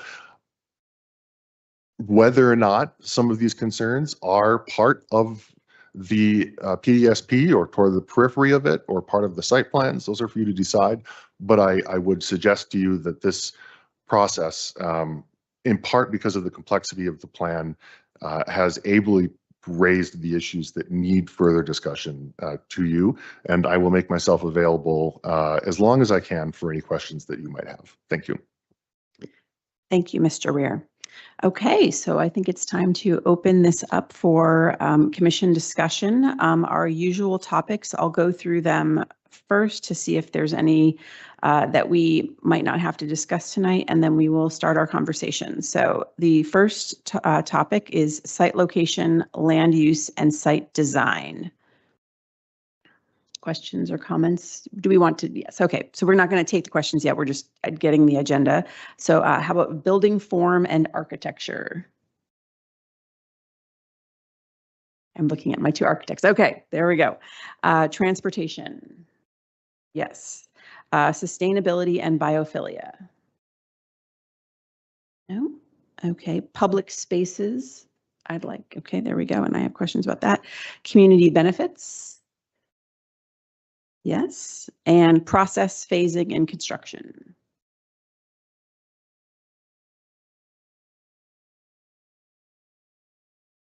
I feel like that would be maybe architecture, since it's going to questions about being on the roof. Okay. Okay. So then we will get started then with our first discussion item, site location, land use, and site design.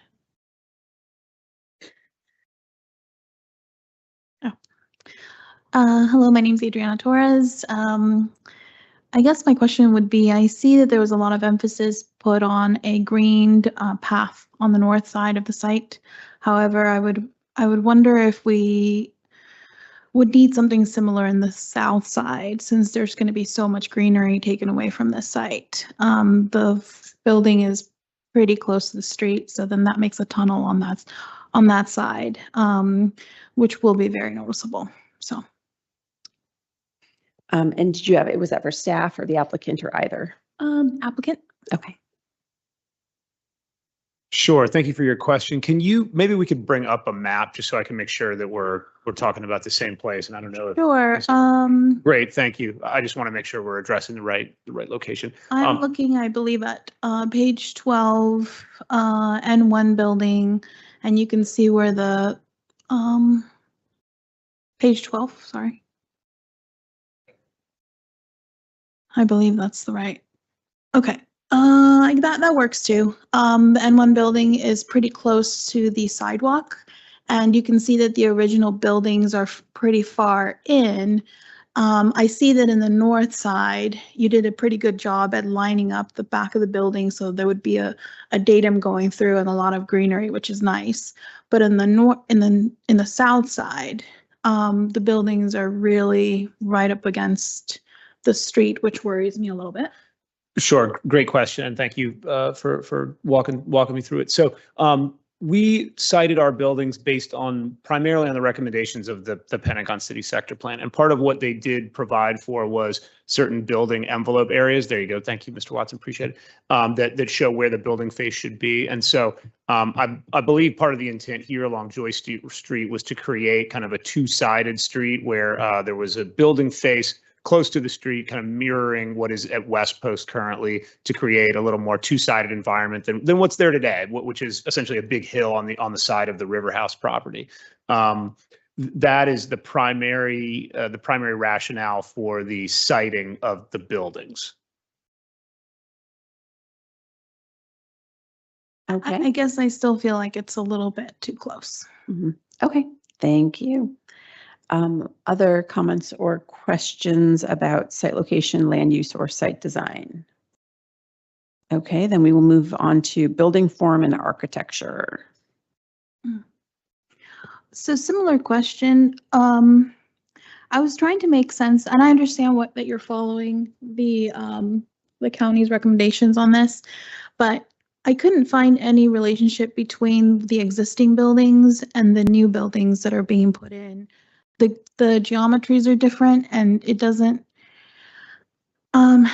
it's just not the same language, at least not in plan. So that's a little bit concerning. Sure, a fair question, and I think part of the rationale for the differentiation in the building style and type is the era of the buildings. Those buildings that are existing today are from, I think, the 1960s, and often lead to inefficient floor layouts, poor sustainability. So we've in our designs of the new buildings are certainly different, so that we can have these kind of things that are a little more palatable to renters and purchasers in the current market environment, and B, more sustainable, right? Have better sustainability profiles and meet a lot of the codes and things that have been updated. I'm not even sure that the original River House buildings were built when the ADA was in place. So a lot of those things have upgraded and changed over time, and as a result, the look and feel of the buildings is different as well. We've also, we did intentionally try to have a mix of unit types, and to create, we use the word neighborhood a fair amount, and to have some diversity in terms of what the buildings look like, feel like, that sort of thing. So that's kind of what we were thinking behind the design. Okay, Commissioner Guevara and then Commissioner Bagley. So I remember touring the site like 2 years ago or so. I feel like it's been, but I do want to say, to address sort of the difference in size, one thing I did appreciate is because of the topography, there's a side that's much higher, and then as you're going down the design, you guys were incorporating, as it gets more to the residential side, to have kind of that EHO feel to it. So I actually, having that mix, I think I appreciate. Obviously, we keep talking about the need to have more EHOs. I don't know if perhaps this question is for a latter time, but I do want to learn about what is your estimate for these homes that are going to be on the market. Value, estimated value. A great question and a very good memory from the walking tour some time ago. We do not know what those estimates are going to be. We are the applicant is not a home builder, and will likely be partnering with or selling the property to a home builder to do that. So I don't know that we have the answers to those, to what those are going to cost for the for sale units. And have you considered, given that obviously housing costs are rising. It's great that you're providing opportunities for ownership. I do know that they're mostly 3-bedroom units. Have you considered sort of cutting those down into maybe sort of 3 levels. There are 1 bedrooms, just so that you're expanding the opportunity for owners, essentially. Yeah, that's a great question, and we do, and I didn't get into it given the length of the presentation, but we do have a number of units that are 2/2s that have been cut down for that purpose, right? Rather than having a single townhome unit in a structure, we've doubled it, and we have 2 units there. So that is a great point and something that we have done in our design. Commissioner Bagley. Thank you, Madam Chair. Did I understand correctly that sound would be part of architecture? Yes, you did. Thank you. Okay, so I have a question for the applicant. With whatever equipment that you finally purchase to be on the roofs,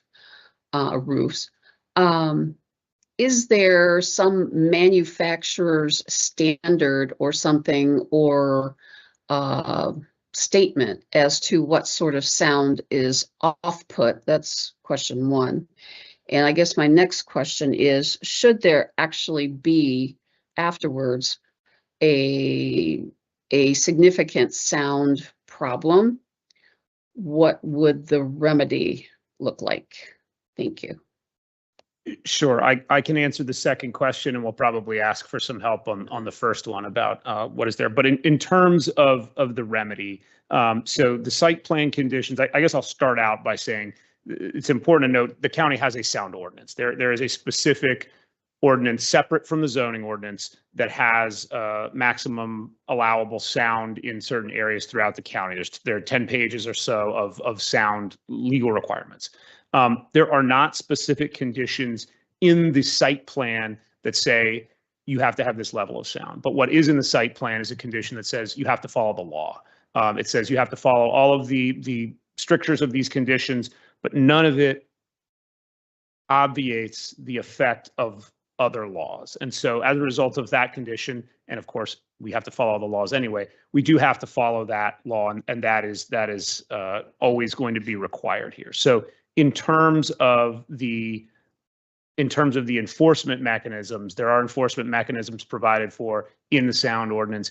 If those are exceeded, there are penalties that are provided. There are citations and the requirements to mitigate or stop the sounds that have violated the sound ordinance. So that is kind of what that process is if it's problematic. I will ask somebody from our architecture team to opine on the question of what those units say in terms of sound. I don't know the answer to that. Sure, thanks.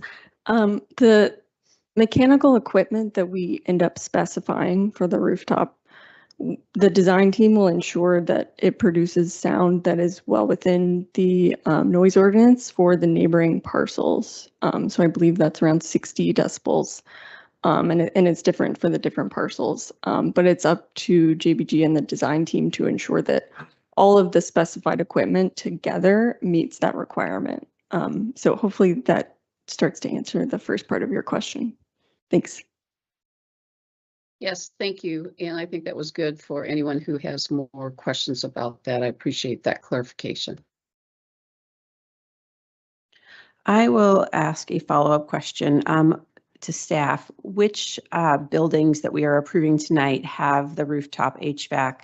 And is there going to be screening or any element of green roofs, or how is that mitigated? Yeah, I can answer that. So the building in 1 will have them, and I actually would have asked the applicant, I think C1 will have them as well, correct? Yeah, and so again, the only germane aspect here from a zoning and a land use policy perspective is the screening part, which you raised, and that they will be screened. So there'll be a parapet wall, then there's a further setback, and then there's actually an additional screening wall on the N1 building. I think it's at least 6 feet tall, if not taller, to visually screen these from the right of way. Screening them from the right of way is the zoning requirement. The noise enforcement is a noise control ordinance in a building code issue that's completely separate from this. So they have complied with the zoning ordinance and with the standard site plan conditions for making sure these are screened from the right of way. Okay, so it's screened from the right of way, which is the pedestrian level sidewalk you wouldn't be able to see. But yes, if you are looking down from your high rise, then you would be able to see it. Yes, depending on your elevation. And then it's just a question of if the view of the HVAC machines is less desirable than the current view of a parking lot. Correct. Okay, And thank you. if I could ask how many units are impacted by seeing and hearing this? Was there a study done? I don't know, because again, that's not part of the zoning requirement or a recommendation of the sector plan here. This is the building code permits them to be able to, heat and cool the building in a way that's compliant with the building code. But the applicant may be able to speak more to how many individual units there are up there. Were there more than one option offered?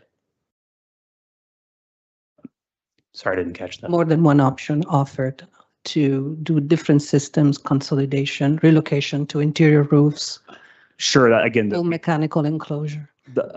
we welcome, the applicant to respond to that. This is their proposal.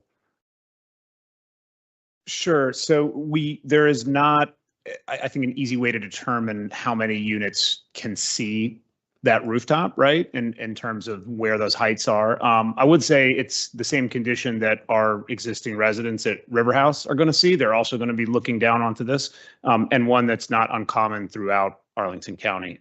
Units that buildings need to be able to heat and cool themselves. And so there are times when folks can see rooftop mechanical equipment. And I think if you go anywhere on the RB corridor and many places within the Route 1 corridor, you would find that similar condition. I don't disagree. I was just wondering whether the units that are most directly impacted could maybe the mechanical units could be pushed back or changed a little bit or some remediation. Yeah, is there additional screening that you could put that would help those particular, it's just one area, or actually there would be lots of different views that are impacted? Yeah, I mean, I think part of the issue is that, and I'm a bit out of my depth here talking about this, but these have to exhaust up, right? That is kind of the whole purpose. And if you add something on top of that, that prevents that exhaust, and I think would cause other safety issues. So I don't know that there's an answer that involves putting something over them. Okay. If I could just add that the views from the towers, like they vary from lower level to upper level. So you're seeing them at many different angles, both vertically and side to side. So in order to screen them from each particular unit would be very difficult. You'd essentially have to get rid of them or enclose them completely.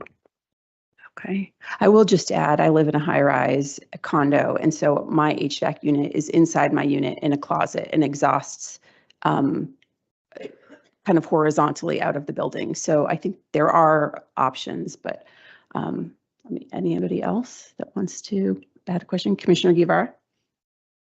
I guess it's sort of along those lines, but I want to go back to obviously you guys have to follow the ordinance in terms of the 60 decibels. 60 decibels is about normal conversation type of noise up to, let's say, a dishwasher. How do you guys go about measuring that that's going to actually take an effect? Because if you go as high as like 70 decibels, then that's something that can actually be very painful to hearing. If you go to 85, and so I'm just wondering, I know a lot of community members had concerns about the noise levels and how they're going to be impacted. And so since these are going to be sort of external units, how are you going to measure that and ensure that it's going to be up to code, essentially? So this is something that is not done during the zoning process typically. So I don't have a good answer for you, in the same way that a lot of the issues related to the building code and other items are addressed at a later time when the building is more specifically designed. Once the building is designed, this is, again, a common condition throughout Arlington and one that is dealt with. And I don't know if staff gets complaints of violations of the noise ordinance frequently, but one that's dealt with and can be dealt with the types of machinery, where they're placed, how they're done. And we're just not at that level of design yet where I can tell you this is exactly what we're going to do and this is what the solution is going to be to address this. Yes, of course. I understand. I suppose I'm asking this question because I'm wondering if providing perhaps case studies to the community because they seem to be really concerned and say, hey, this is how typically it's been mitigated, or this is what we've done in other places. And look, we're not here yet to discuss that, but it just sort of to mitigate some of the concerns that I'm seeing.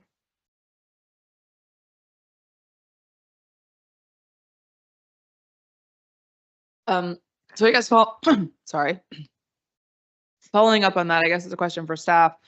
What is the process for noise complaints, noise violations, and various things? And at what point does that really kick in?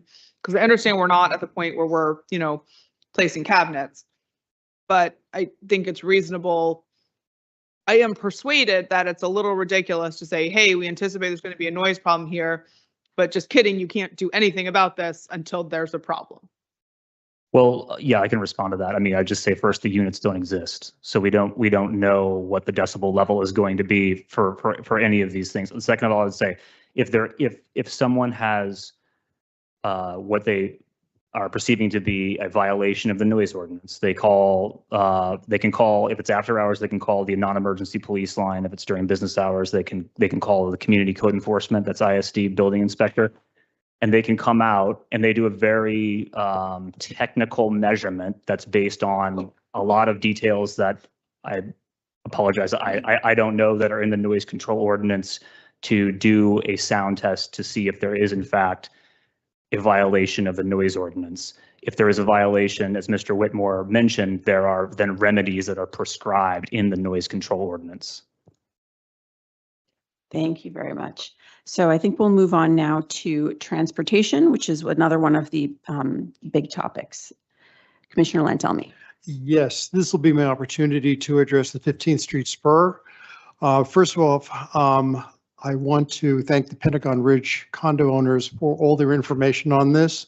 And I will admit that at Transportation Commission, I did not fully appreciate what the situation is on 15th Street spur.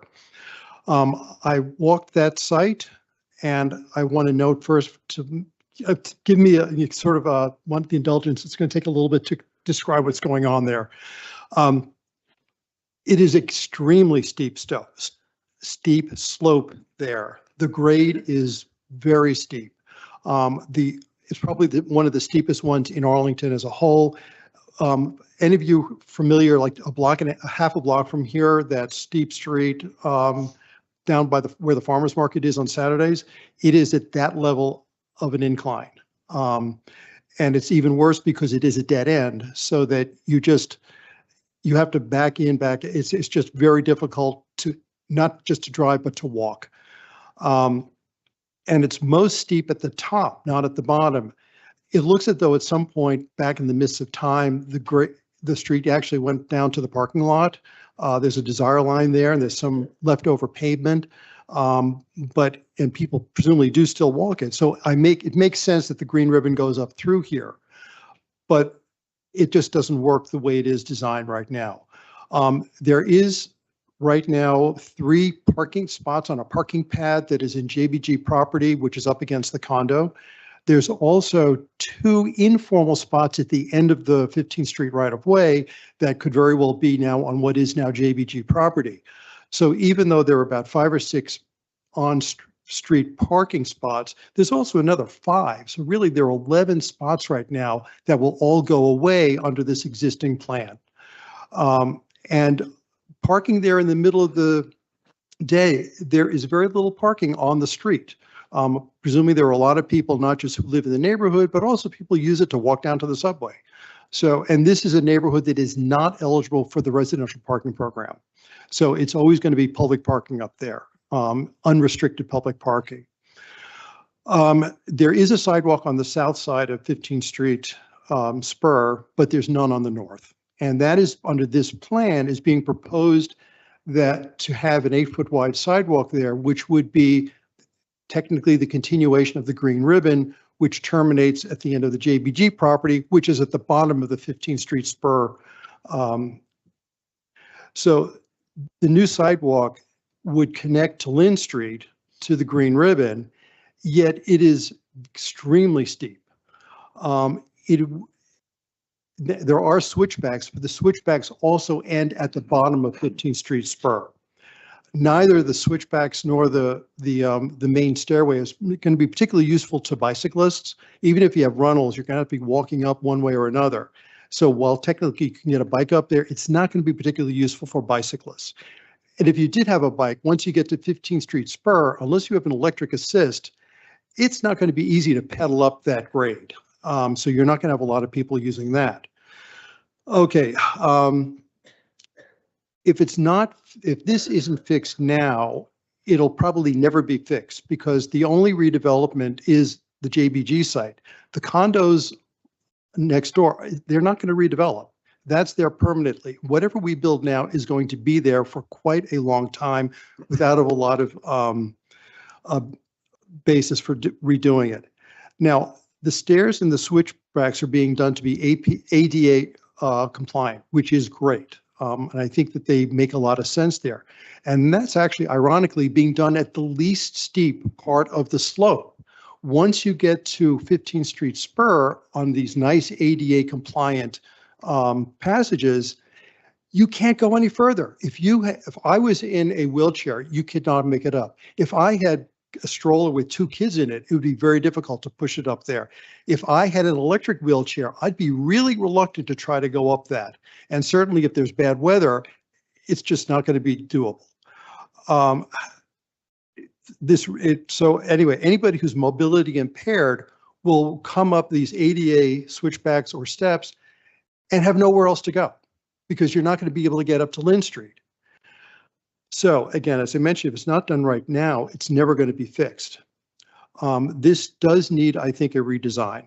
I agree with the condo owners there that we really do need that street parking there. And this is someone who is generally very transit oriented and doesn't feel that cars are necessarily the best way to go for a lot of our dense neighborhoods.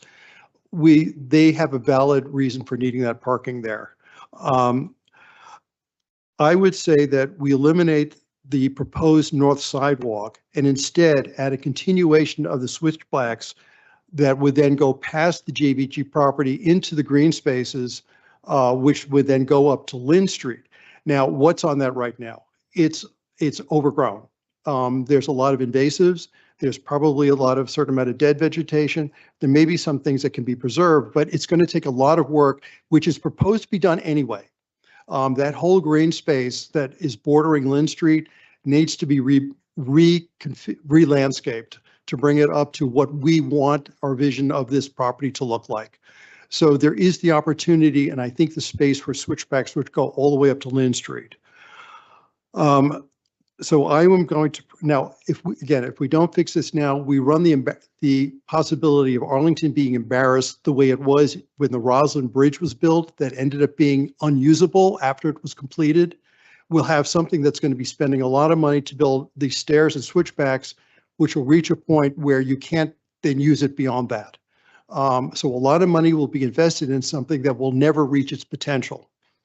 Because of that, later on, I think I'll be introducing a motion in order that would say that the green ribbon segment that terminates at the end of 15th Street South Spur would be continued by the planned switchbacks up to South Lynn Street, and that the plan for the north sidewalk be abandoned.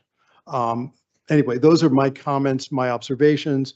I'm happy to have us discuss it further. First, I'd like to give staff an opportunity to respond. I think there's probably some response in there from staff and the applicant, but I'm going to provide some additional graphics and context if I can easily share my screen here.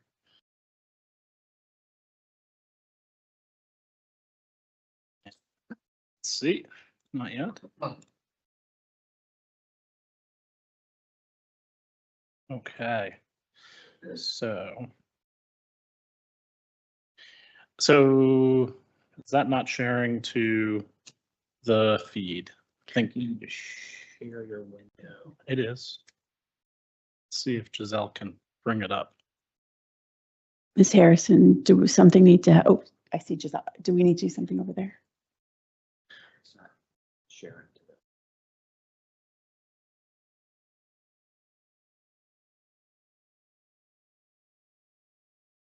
Yes. I am in the meeting. Let me try again.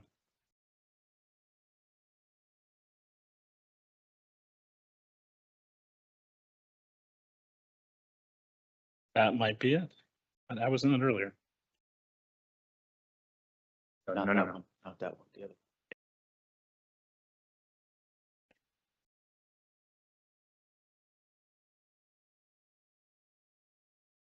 Sorry. Should we take a response from the applicant while we figure out the technical issues? I should have this open in a second.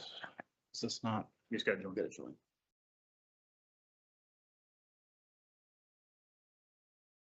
Share. How about now?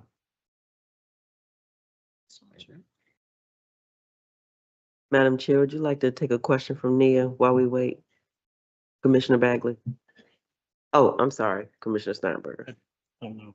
Okay, yeah, let's go to Commissioner Steinberger while we wait. I just want to take the opportunity to associate myself with Commissioner Lantelmi's comments, and I look forward to whatever motion he's going to put forth with regards to the spur. I mean, it is, but I'm not talking into it, so that could be the issue.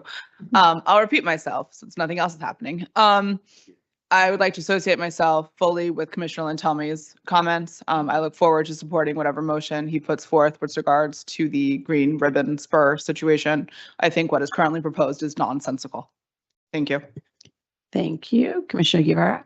I would also like to associate myself with Commissioner Lantelmi's comments and would be supportive of his motion. I think it would only one, nonsensical, as Commissioner Steinberger mentioned, but also it could incentivize more pedestrian sort of engagement there. And I just think it's not, we've had community members send us pictures and they've really advocated for this. And I just think it won't be the best use of time and space.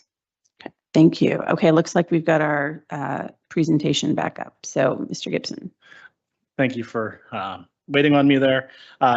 So I think everything that you've heard and everything that Mr. Lantelmi has stated about the experience out there is totally valid. There is a 51-foot grade change. So a 5-story building from the corner of Lynn Court and Kent Street to the intersection of 15th Street South and South Lynn Street. So 51 feet, if you just do a 5% ADA slope, it's going to require about 1,000 feet of ramping. The proposal right now includes about 28 feet of elevation change to get to the bottom of the spur and about a little over 500 feet of ramping just for that. During the SPRC process, this was a point of contention and discussion. The applicant has indicated in SPRC that the additional 400 feet of ramping, 400 to 500 feet of ramping, would have substantial impacts to that hillside, the ability to do landscaping and vegetated coverage in that zone. And as a result, they proposed the configuration that you see here, utilizing the steep but technically ADA compliant right-of-way slopes of the spur. We weren't quite satisfied that was the appropriate thing to have that as the only option for this route. So what we did was, in between the last SPRC meeting and today, we worked with the applicant to do a couple things. One was to ensure that the walkway that parallels South Kent Street, which is part of the green ribbon, was increased to 8 feet in width. It was originally a 6-foot wide pathway, so that is consistent with the secondary green ribbon standards.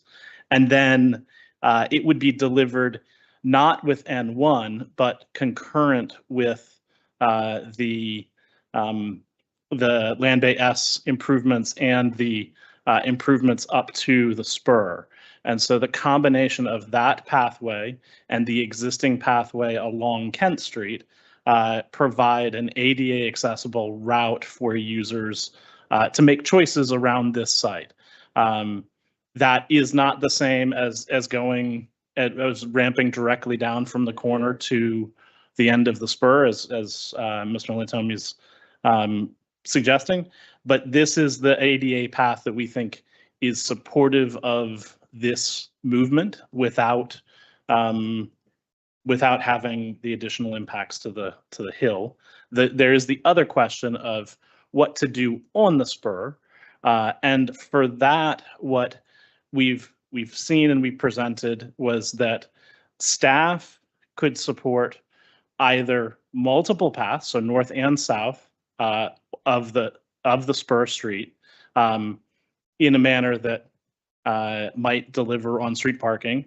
We could support a path on just one side of the street. So if they wanted to connect it to just the north side of the street, having the pedestrian flow across the driveway entrances is an option. And so those are the things that have been put forward and that the applicant has considered, and I'll let the applicant speak to their analysis.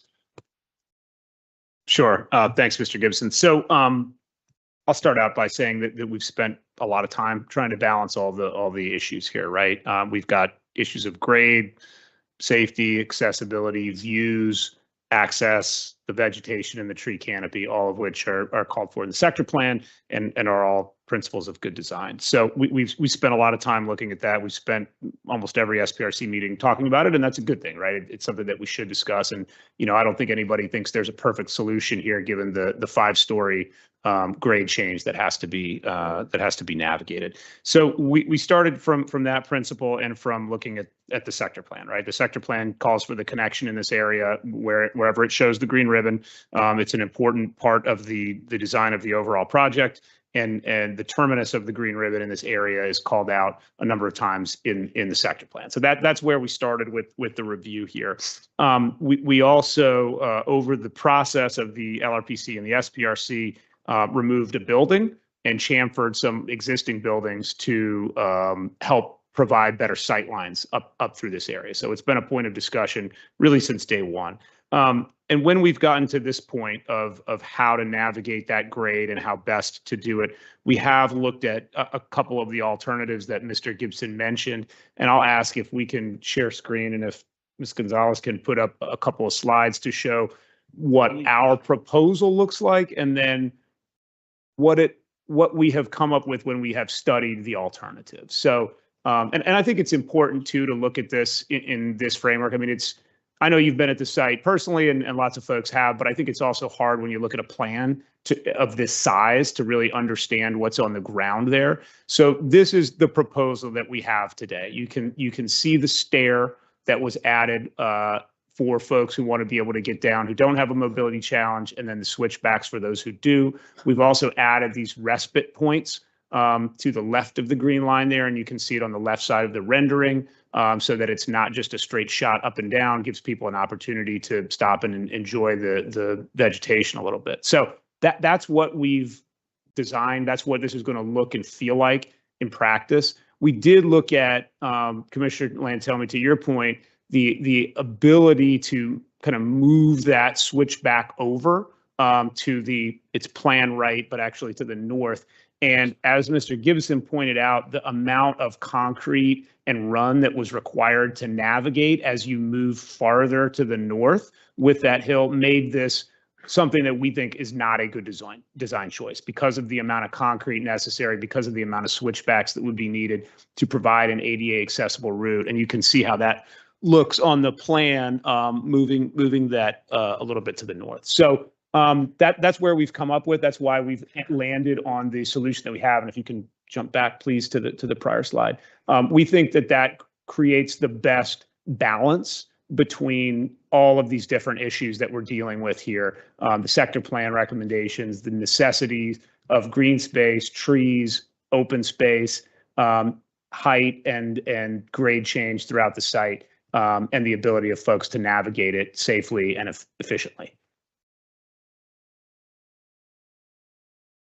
I'll have to disagree with you on that in the sense that it's not the best design solution because you still end up with that extremely steep sidewalk along 15th Street spur.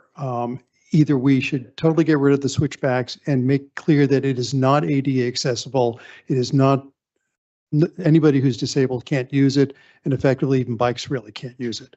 And then have the long, long one that Mr. Gibson proposed going all the way over and all the way back again for the ADA.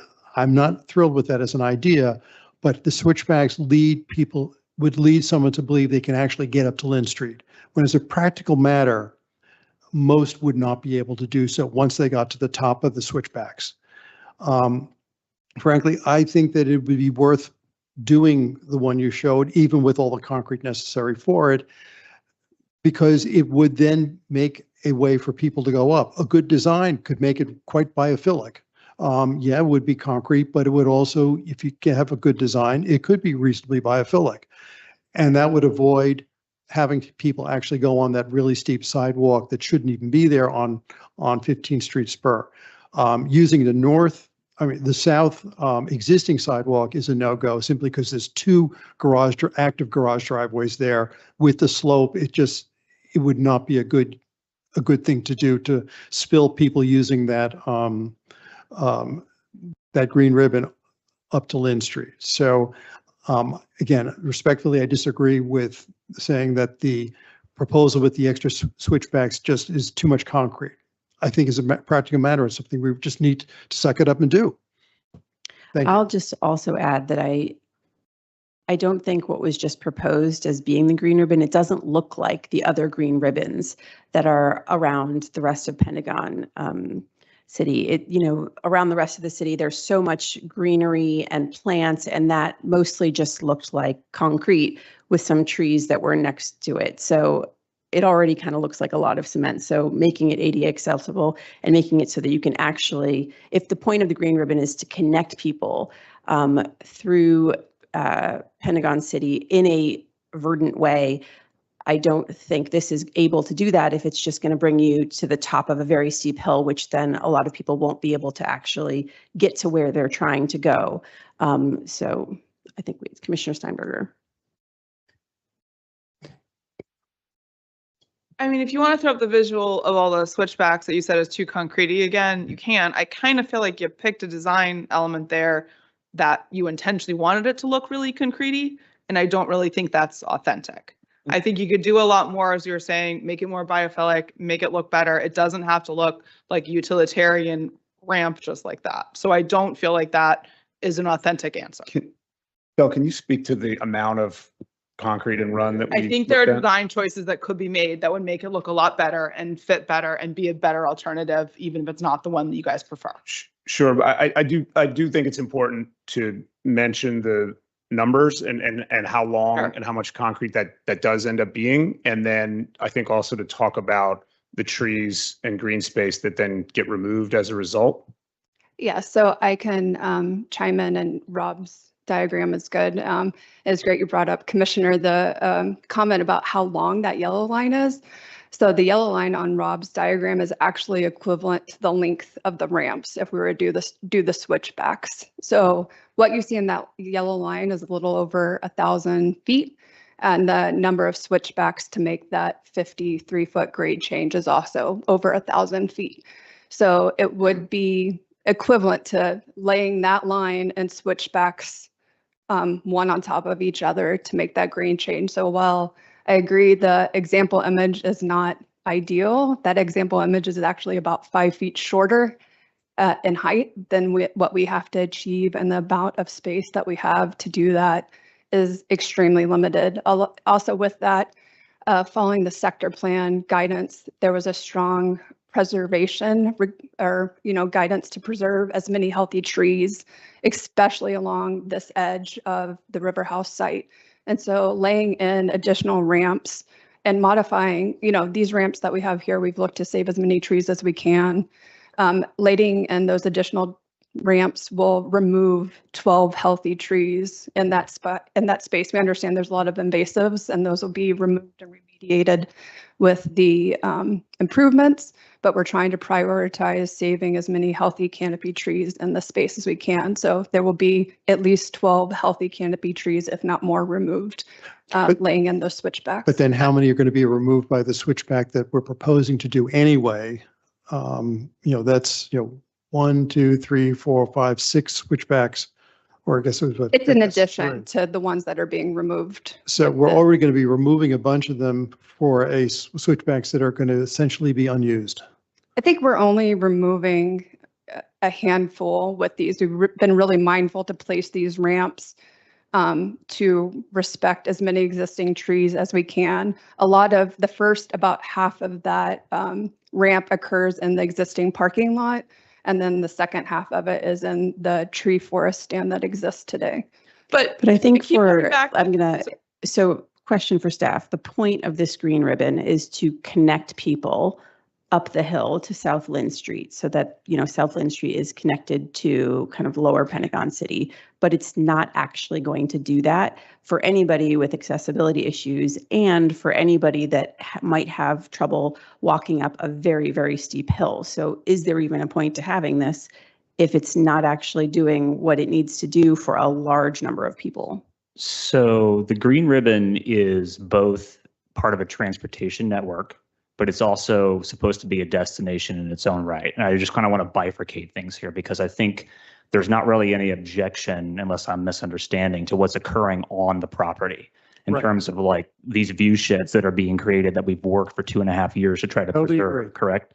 And so the idea is to be able to see this line of sight. They've installed benches, et cetera, so you can look down, you can see Virginia Highlands Park.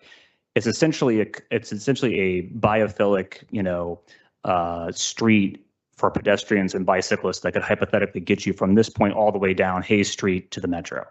And we have other diagrams that could show that. I think the issue at hand, right, is what's occurring on the 15th Street spur, and possibilities to consider how could this tie in a way that could make it accessible for those who wish to use it. While still providing that permeability, because as I think as Mr. Gibson alluded to, there are permeability and options for ADA access at other places too, even though noting that this is technically ADA compliant. Point taken about the difficulty of traversing the hill. We can't solve the topography on the site, but we want to make sure that there's still a connection for those who want to take it, which the existing sidewalk could provide.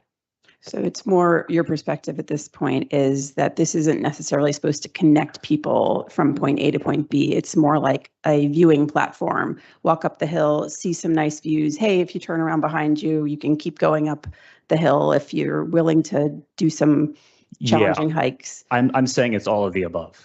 Okay. I'm saying that this alignment started from the livability 22202 framework, which the community adopted, which informed the alignment that was then adopted by the county board in the sector plan. And so what we're trying to do is simply implement what the county board has adopted in terms of its policy. Okay. Commissioner Bagley has had her hand up for a while. So Commissioner Steinberger and then Commissioner Berkey. Yeah, thank you. I appreciate Commissioner Lantelmi's in-depth concerns and thoughts, and I will be curious to hear the motion that he's proposing. And I appreciate both the applicant and the staff's response on this. But at the end of the day, I honestly don't feel at the moment what I'm hearing is that this is really going to be safe. And I would never be one to say not to follow the sector plan, but maybe the sector plan has this part wrong. I'm not sure, but from what I'm seeing now, we haven't adequately addressed this for the safety, for the parking, for the accessibility. And in the spirit of trying to do everything to uphold all the things that we're trying to accomplish here, including the sector plan, I'm not feeling really confident about this part of it right now. So thank you. Thank you, Commissioner Steinberger, and then Commissioner Berkey, and then we'll move on to the next topic. So I think staff and the applicant have hit on something that's really important, like their use of the word hypothetical multiple times. We're not talking about something that's going to be useful. Like this is not creating connectivity, as Commissioner Peters, as Chair Peterson has has addressed. I'm really struggling with what the hell we're doing here. And I don't think I'm going to get past that. So if we can't fix this, I will struggle to vote for this period, because I think that we are creating a bad precedent, bad design. And as Commissioner Lantelmi has said, we're going to spend a lot of money creating something for a visual that won't do shit. Thank you. Okay. Commissioner Berkey. Yeah, so I think I'm going on a limb to observe this is a really steep area. We're dealing with the topography as it exists. So maybe this is a question for Mr. Whitmore. So you have alluded to the significant cost in concrete were a design, a second switchback design be pursued here. Like, has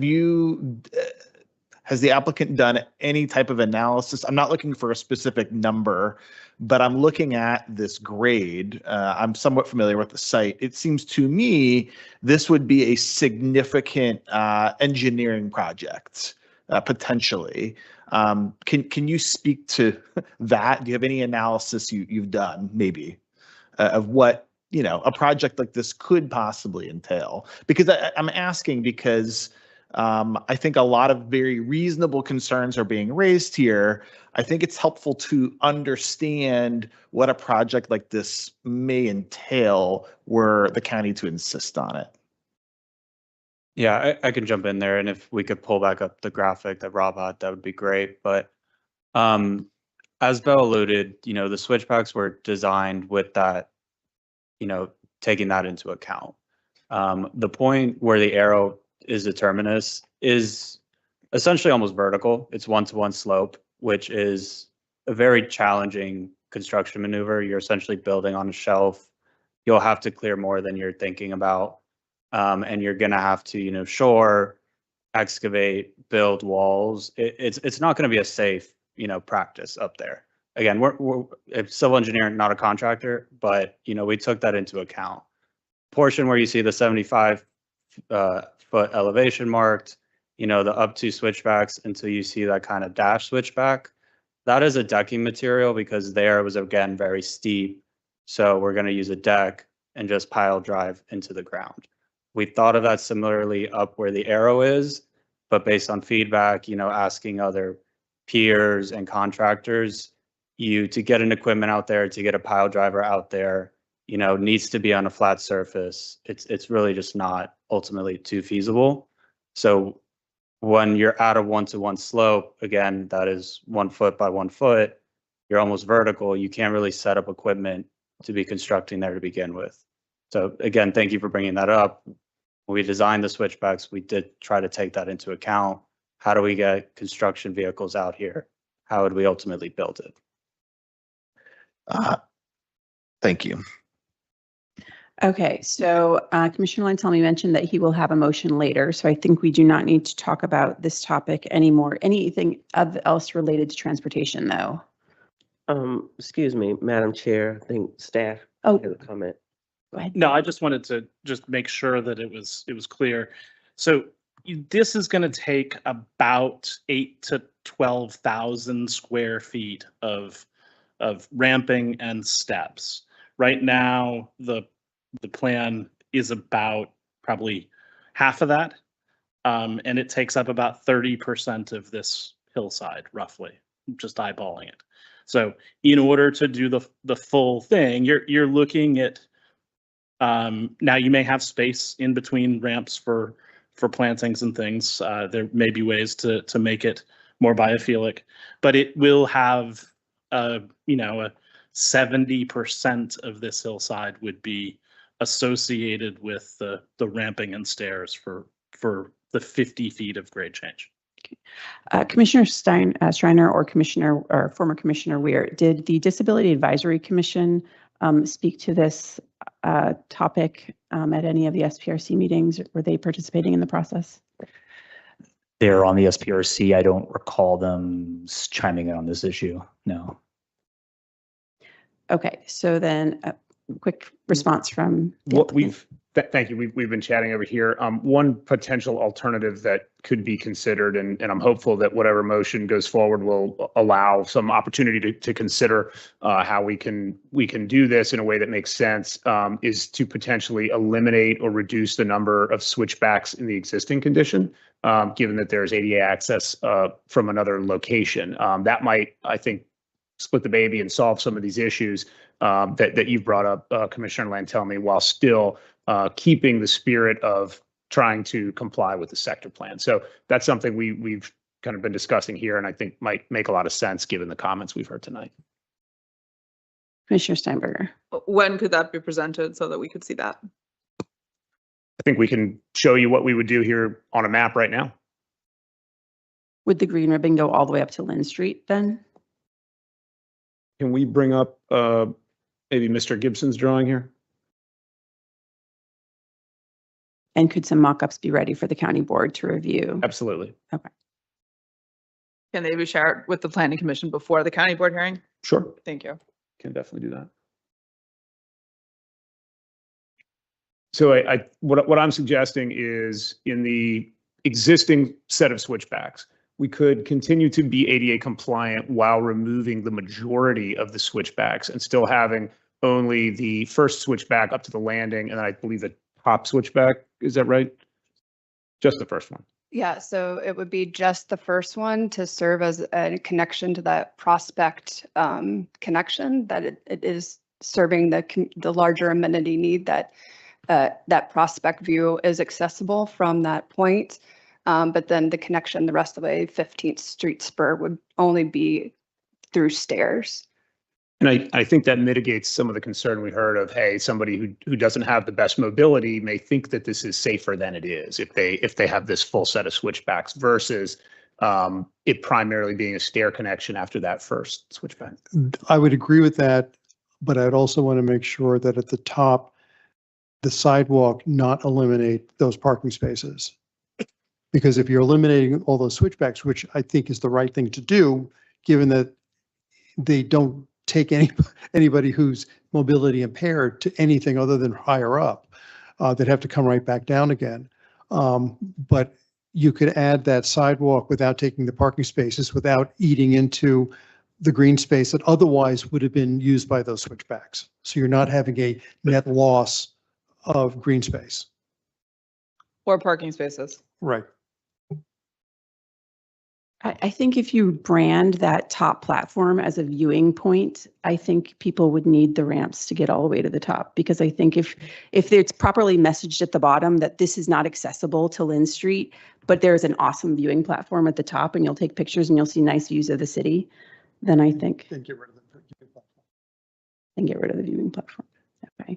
Ding, ding, ding. Okay. Any final questions or comments on this topic? Okay, then let's move to other transportation issues. Okay, then public spaces. Commissioner Torres. So I keep looking at the site plan and trying to figure out if I would make a trip to go here and just sit, walk.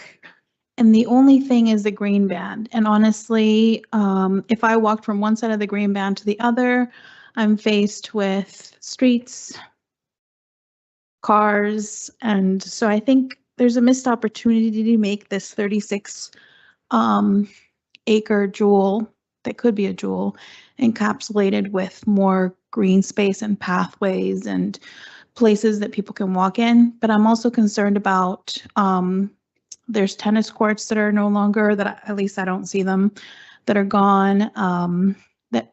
You know, people could use. I don't see the pool back. I don't know if that's going to be inside a building or not. So I'm a little bit worried about if I'm not willing to go there, are people going to be happy living there? Can you answer any of that and whether or not that's going to come back, the tennis courts, the pools, and things like that? Sure. Good. Sure. Really good questions. So none of these tennis court areas are going to go away until the development begins, right? So that's going to be a little while. I think at fastest for the townhomes, probably the end of next year, and that's going kind of lightning speed. So they will remain until that time and accessible and usable until that time. In terms of the pool, that's not going to go away until later, and that will be replaced by another pool in one of the new buildings, additional amenities. So that's how we're going to deal with the amenitized areas. We also are adjacent, luckily, to Grace Murray Hopper and Virginia Highlands Park with some really great recreational amenities there as well, which will be expanded with the later phases of the project. Commissioner Guevara? So as the rest of my commissioners probably know by now, I am not someone for density's sake. I think we need to have, a sort of phased approach.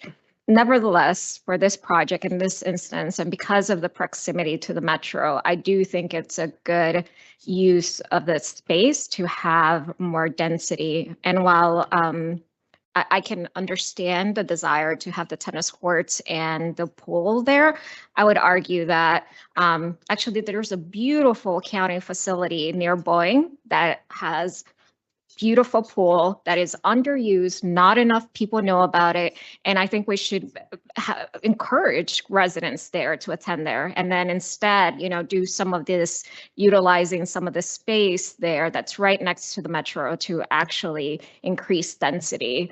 So that's all I'll say from my perspective on that. So the reason why it's concerning to me is if you increase density, there are lots of pools in the county. Yes, you can go to the school, you can go to the, but those are already going to be hacked. So you're taking away amenities that are there and you're not replacing it with something that this community can use. So it just means that the other areas are going to be used more. And you're presenting a problem for the rest of the county when you can resolve it. I think there's enough space. And just to be clear, the initial phases, those 3 final site plans that are not going to remove the pool. So those are the future buildings in the PDSP that aren't being approved yet. Okay, and those will come back to us if and when they are moving forward. Was there somebody over here? Public spaces? Well, I just want to add, because the public space piece is going to have a separate process, like you said. It's going to come back to us. So if we want to bring up the pool conversation, we can have that conversation then. But I align myself with Commissioner Guevara on this one. I wanted to add just for the park in front of N1. I think there's been some improvement since the last round of feedback. In that round of feedback, people called for more mature trees, more natural green spaces, and reduced hardscape. I think there has been improvement on those areas, but I think you can do even more. Right now, it still looks like a lot of hardscape, and if there's any way to make it feel greener and less concrete, I would appreciate that. Also, just wanted to know if you can pull up a picture of the proposed design, the interim condition. Since there is that back and forth ramp, I'm worried that a lot of people won't want to use it and they'll just go for the direct path, which is to walk kind of on the other side of it through the parking lot and up the hill. And I just wanted to see if safety issues have been considered for that. So with respect to the initial phase having stairs that get you, in addition to a switchback down at the Joy Street level, getting you stairs down there, yes, that's also something that staff has asked. I think I'll let the applicant respond to this. I think it's been a challenge to accommodate all the things that folks want to see occur in this space, and also have it be a space that's designed to essentially tie into 2/3 of it in the future. So I'll let the applicant respond to that, but yeah, we would welcome any addition of steps down to the Joy Street level as well.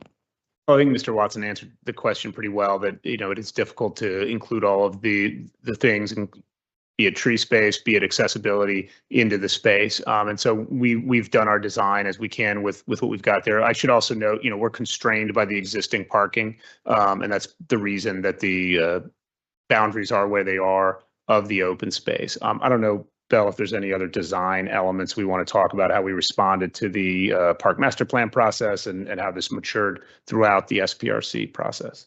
Yeah, so with the changes noted, yeah, we increased the canopy coverage and the shade and vegetation opportunities within both interim and the full build out of the space. But as noted by KED, we've explored adding the stairs. We did hear the response and the request to connect from South Lynn to this interim space. So those stairs have been added. They are a smaller scale, because once again, we're trying to sort of not send the green ribbon population up there, but be responding to our neighbors directly adjacent to us.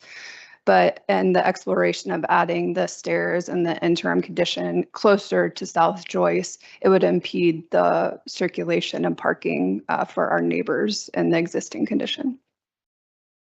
Okay, so we should just, I guess, be prepared for people to be walking through the parking lot and up the hill, because that'll be the fastest path for able-bodied people. Any other questions? Oh, Commissioner Bagley? Yeah, would this be where I would, Madam Chair, would this be where I would ask in a follow-up to Dr. Burns' concerns about native trees and plants versus cultivars? Sure. Okay, great. So for the applicant, again, thank you for the common milkweed, but for the, are you or will you be considering native trees and plants? And could you reconsider, I guess, your current proposal for cultivars?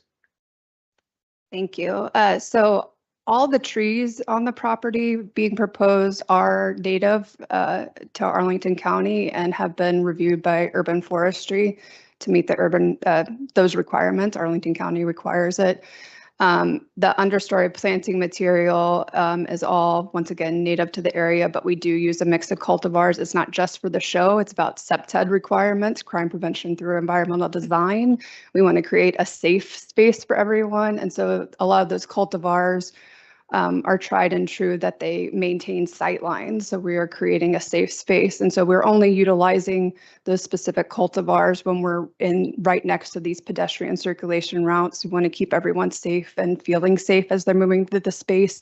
A lot of straight species grow 15, 20 feet tall, and that'll be perfect hiding spaces. And we don't want that in River House, but we do want to increase the biophilic nature.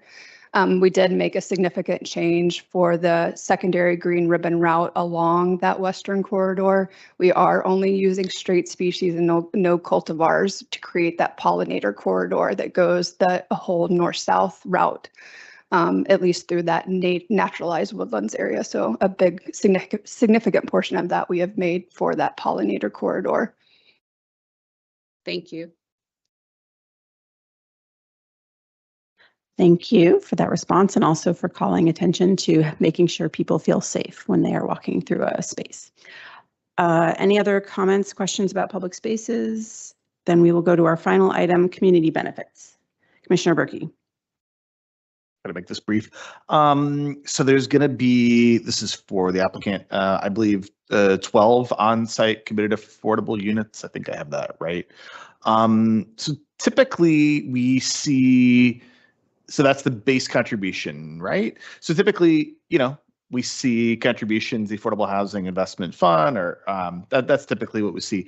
Do you mind just walking us through the thinking behind the on-site? A lot of folks are always interested in on-site, and I'm glad that you've done so here. But can you just walk us through how the on-site fits? Because typically we have all these commission meetings, and we always see the contributions for the base contribution, and so we're always asking, right? And so to get it is great, but what makes this project different? Sure. And a big part of it is the sector plan requirements, right, that talk about affordable housing being provided for bonus density once that base level has been exceeded. Because this site is so big, 36 acres, we do not yet exceed that base density. And so you're right that we are only in the base, so we would have the option of either providing these units on site or contributing to the AHIF. we decided that it would make sense to have units on site. We would like to deliver some at some point here early in the process. And as a result, we agreed to go ahead and always provide those on site rather than having the option to buy out of that contribution. Okay, thank you.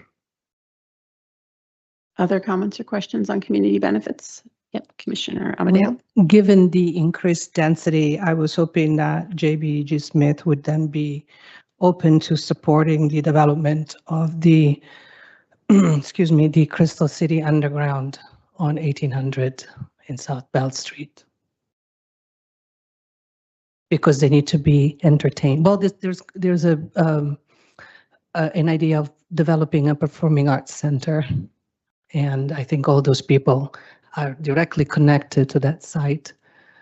And I think they need to be entertained. Staff want to speak to that as far as the community benefits package and how it relates to the sector plan? I appreciate the comment. We can take it back and consider it. I'll just say that the community benefits to be delivered on River House are prescribed in the sector plan, and the applicants, overachieving on delivering some of those in the near term. So appreciate that. We'll take it back and consider it further. But again, we're really looking to follow what the county board has adopted in terms of its direction for county benefits on the site. So thanks. Quick clarifying question. Are the community benefits overachieving because they're front loaded, or for the entire project when it's done, they will also be going above and beyond? The answer is front loading. I think whether they go above and beyond in the ultimate, we don't know. We will wait and see. I mean, everything that is in there, I would say that, you could make the argument that because we're not hitting the absolute maximum density here of 150 units per acre, we're not ultimately going to be achieving the full amount of CAFs that could be on site, which was obviously a topic of discussion throughout the public review process. But I would say otherwise, yes, we are hitting all those and going above them in terms of the public space dedications and easements that would be dedicated. So. Okay, thank you. Are we ready to move to motions? Commissioner Streiner. Okay, so I've got two. One on the affordable housing, on the committed CAF units. Could you, just for the record here, break down how those 12 units are going to be split? Are they all going to be in the N1 building? Are they going to be any in C1? What's the sort of unit mix, that kind of thing? So I should start by saying that what we have in the conditions is a square footage, not a specific number of units. So that's a result of the formula that we've got here. So the way the conditions are written currently is that it may be in either of the N1 or the C1 building, whichever is constructed first. So Got it. The first of those two. That's right. I'll sound like a broken record, but family size units, larger units are ones we generally tend to prefer. And the second question is on the utility side. I know at the SPRC we had discussed some utility undergrounding, particularly in Land Bay S, and then also we had a little bit, if my memory serves right, over on Lynn Street. I just want to see if has any progress been made on those fronts. Has that been followed up on at all? Because I know where there was some discussion, but it kind of got buried in some of the larger topics we've been discussing tonight. So the project does not include undergrounding of those utilities. Okay. One of the things that staff considered in reviewing that is that a lot of times that utility undergrounding is concurrent with frontage improvements along that frontage. And effectively, the way this site is laid out, there are not frontage improvements proposed along the east side of Lynn Street. And so we found it appropriate to keep the minimal, the Lynn Street aerial utilities are not significant from 15th to Army Navy. They actually are pretty limited. And so that was part of the consideration also, that it wasn't about necessarily the robustness or resiliency of the overall grid network associated with undergrounding those utilities.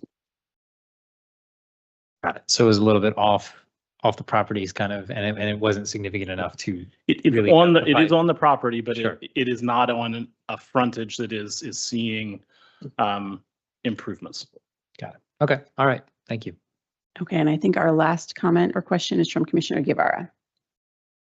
So ever since I started on this commission, feels like a long time ago, but not as long as I think. When I first started, I think when the conversation was, typically the applicant gives to the AHIP fund, and we sort of continue the conversation of we want on-site affordable units. And I think with different projects you've brought forth, you've been really open to that idea.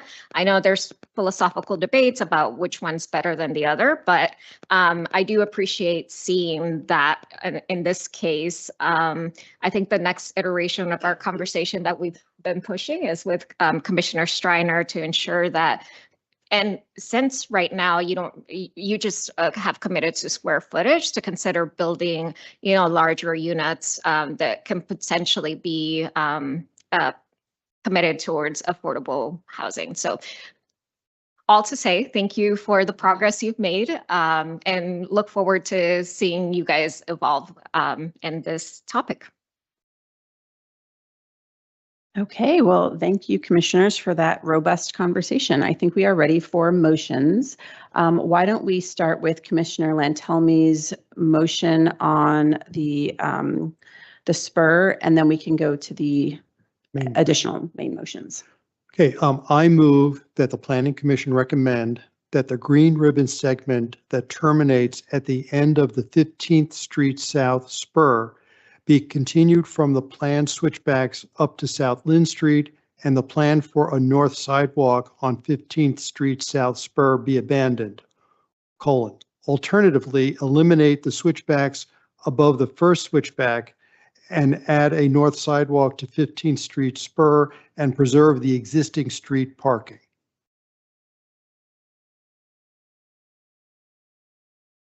Commissioner Steinberger. I'll second. Okay, and now would you like to speak to your motion? I think I've said enough on it already. Okay, I'll just say I am a little uncomfortable advising to remove switchbacks because I think it would be nice if we are going to brand the top viewing platform as a viewing platform and a destination in itself. I would want that to be ADA accessible, but the first part I support. I'm okay supporting the motion as is, but I don't like the alternatively section of it. I wanted to give flexibility. Thank you. Other comments or questions? Are we ready for a vote? Commissioner Berkey? Commissioner Robertson. No, I'm just kidding. I'm going to be abstaining from this motion. I just wanted to briefly explain why. To know me is to know I abhor abstentions. But I'm going to be abstaining because I think it's really good that Commissioner Lantelmi has surfaced all these issues in a thoughtful manner. And I think it's really productive that we've had this conversation. I think this is pretty much why we exist. I am abstaining because I'm very uncomfortable making a recommendation this specific from the dais without getting more information, especially when it concerns pretty substantial engineering proposal from the applicant. I think they've broadly tried to describe it. I can only think of, it's not the same scale, but if you've been near the Pentagon recently and seen the reorientation, of everything over there, it would be a substantial, it's not that size, but it would be a substantial engineering project that we're proposing here. And I think if we're going to do that, we would need more information, but certainly folks should vote as they see fit, but I personally will be abstaining. Thanks. Commissioner Patel. Thank you, Madam Chair. I first apologize that my camera is not working, but I also want to align myself with Commissioner Berkey's comments, because I do believe that there has been sufficient back and forth. While I understand what Commissioner Lantelmi is, where the concerns lie, and I agree with those concerns, I am nervous to support the motion without additional information about where the possibilities might lie here. Thank you. Thank you. Are we ready to vote? Oh, Commissioner Streiner. Well, okay. So on this idea, Is there a way that we can modify this motion to be less prescriptive and just sort of direct staff to draw up alternatives? Certainly open to ideas. Yeah, I mean, I'm not generating the exact wording in my mind, but if there are concerns about this being too prescriptive without enough information, something to the effect of we direct staff to investigate alternatives because we don't support what is proposed. I think something along those lines. I just Would that don't make want people feel more to have comfortable? us approve the existing plan, Right. which is flawed, without having something other than Right. just saying study it and then it disappears. Right. That's a concern. That's a downside. Yeah.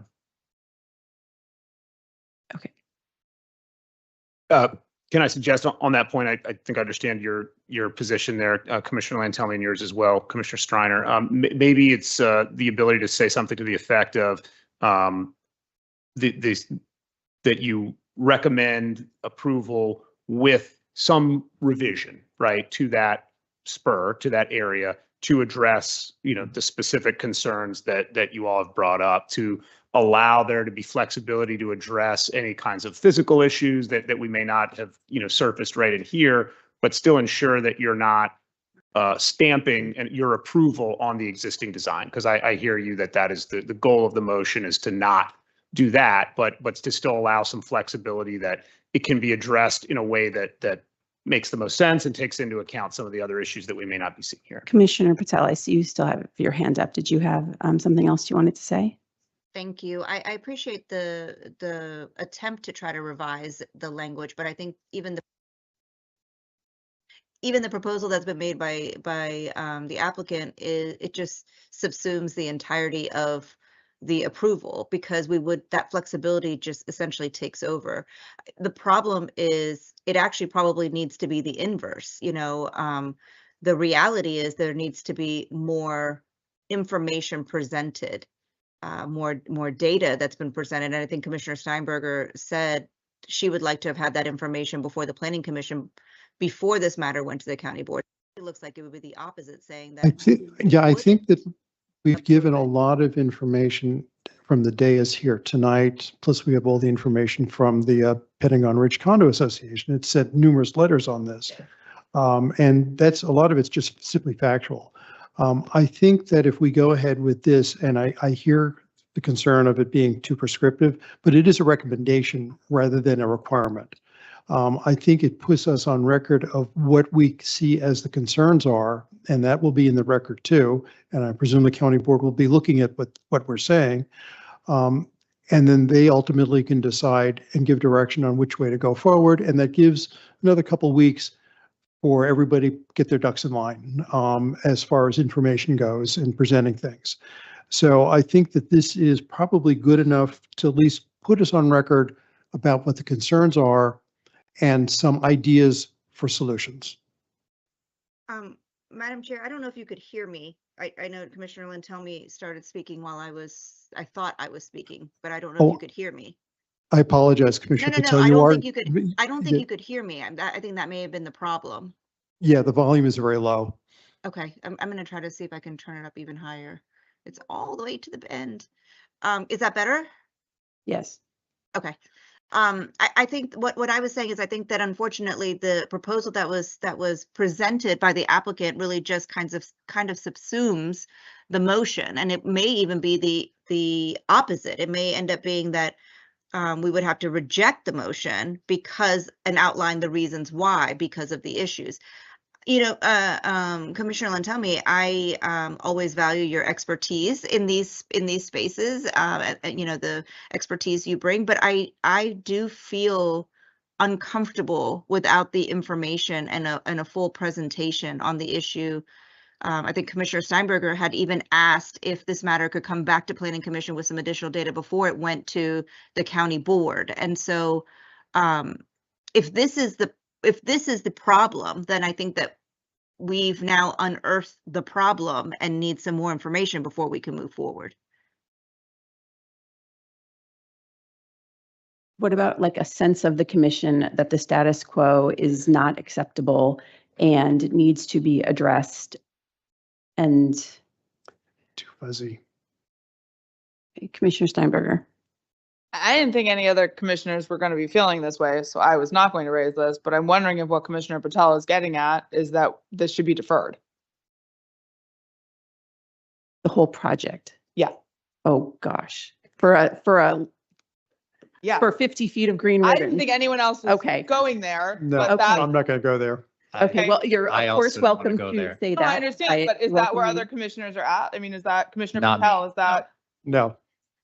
So it's not like a deferral because we think the project is bad, but we're constrained by what it is that we can do to help formulate the answer here. And I feel like it's more of a procedural no than a substantive no.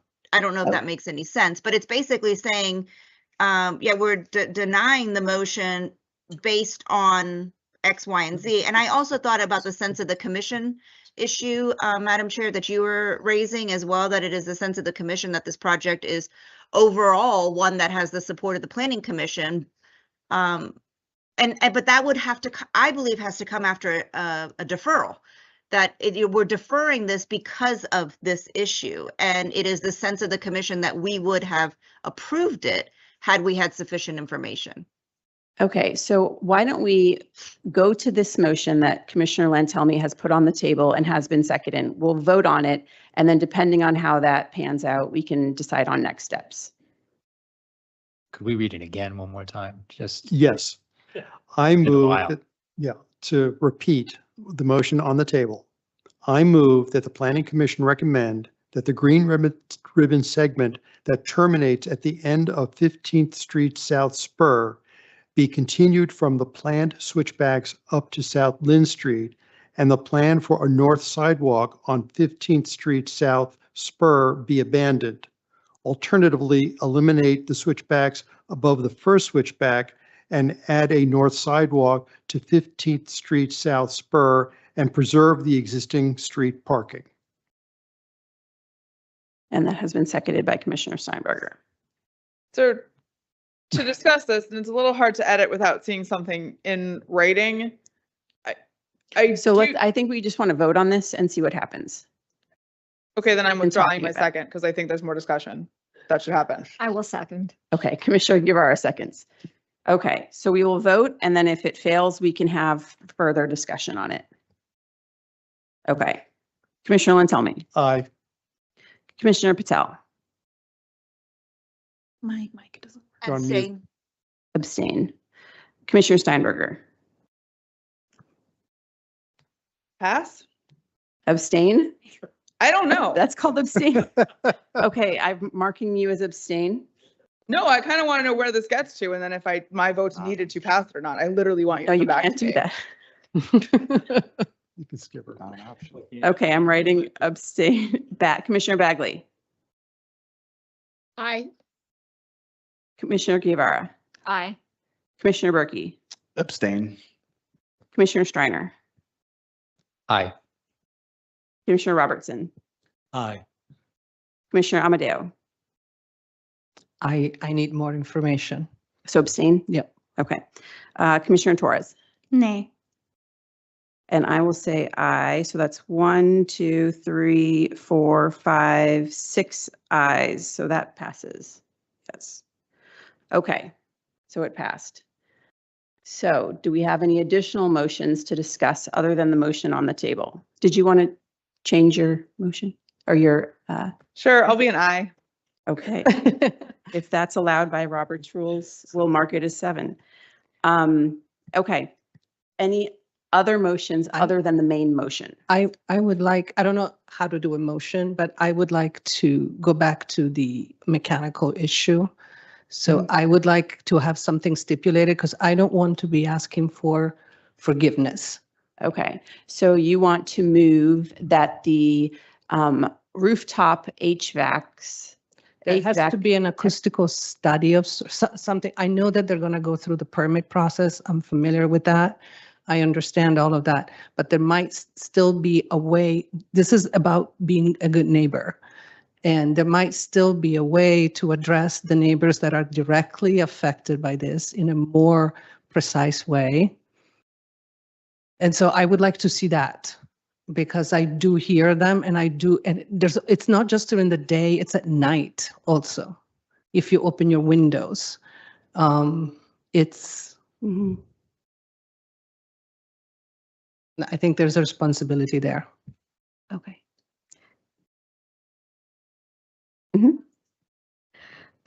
I suppose this is more for staff. I know you mentioned that, people would have to file complaints and potentially call the police for the zoning ordinance. Since these are mechanicals with, units, would they call it on the mechanical unit? How would that work? I guess I'm just sort of understanding what you're saying, right? Right.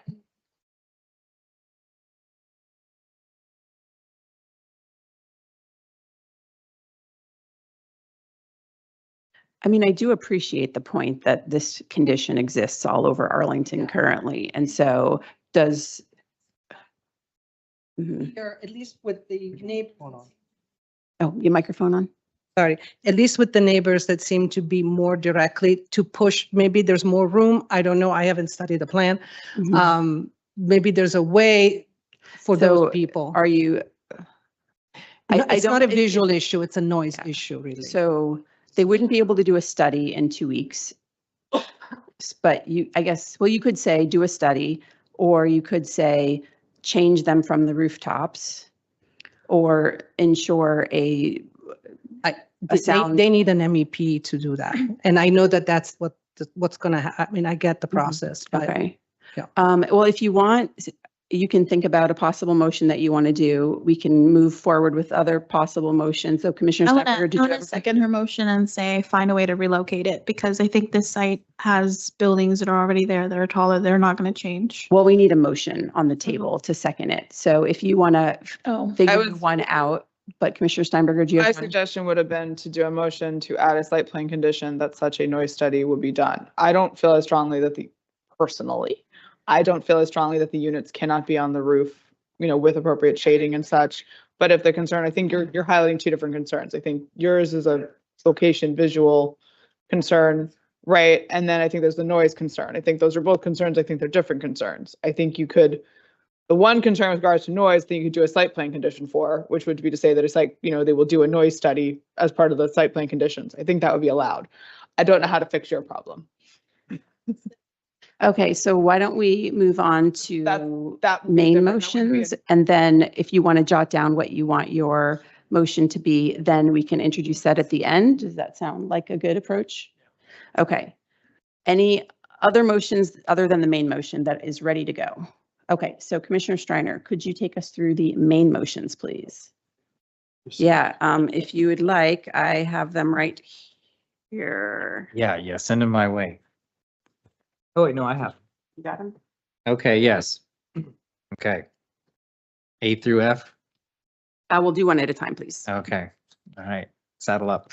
I move that the Planning Commission recommend that the county board approve the rezoning from R27 two-family and townhouse dwelling district and CO 2.5 mixed-use district to RA 6-15 multiple family dwelling district for portions of property located at 1111 Army Navy Drive, 1400 South Joyce Street, and 1600 South Joyce Street.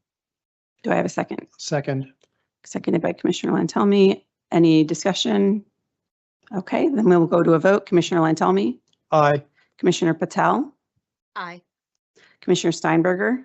Aye. Commissioner Bagley? Aye. Commissioner Guevara? Aye. Commissioner Berkey? Aye. Commissioner Streiner? Aye. Commissioner Robertson? Aye.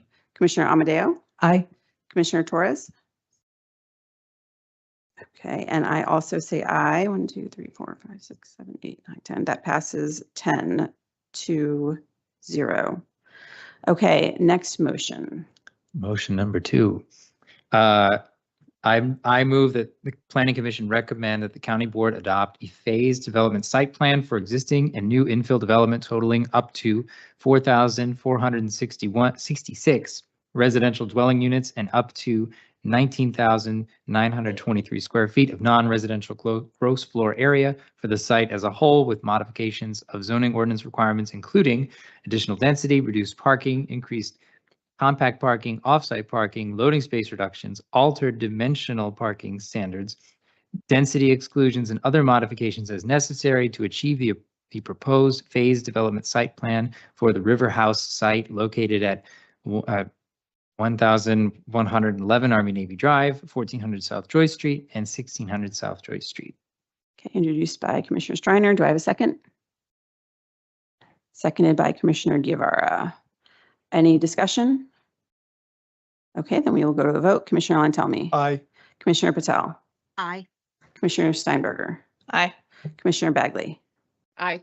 Commissioner Guevara. Aye. Commissioner Berkey. Aye. Commissioner Streiner. Aye. Commissioner Robertson. Aye. Commissioner Amadeo. Aye. Commissioner Torres. I abstain.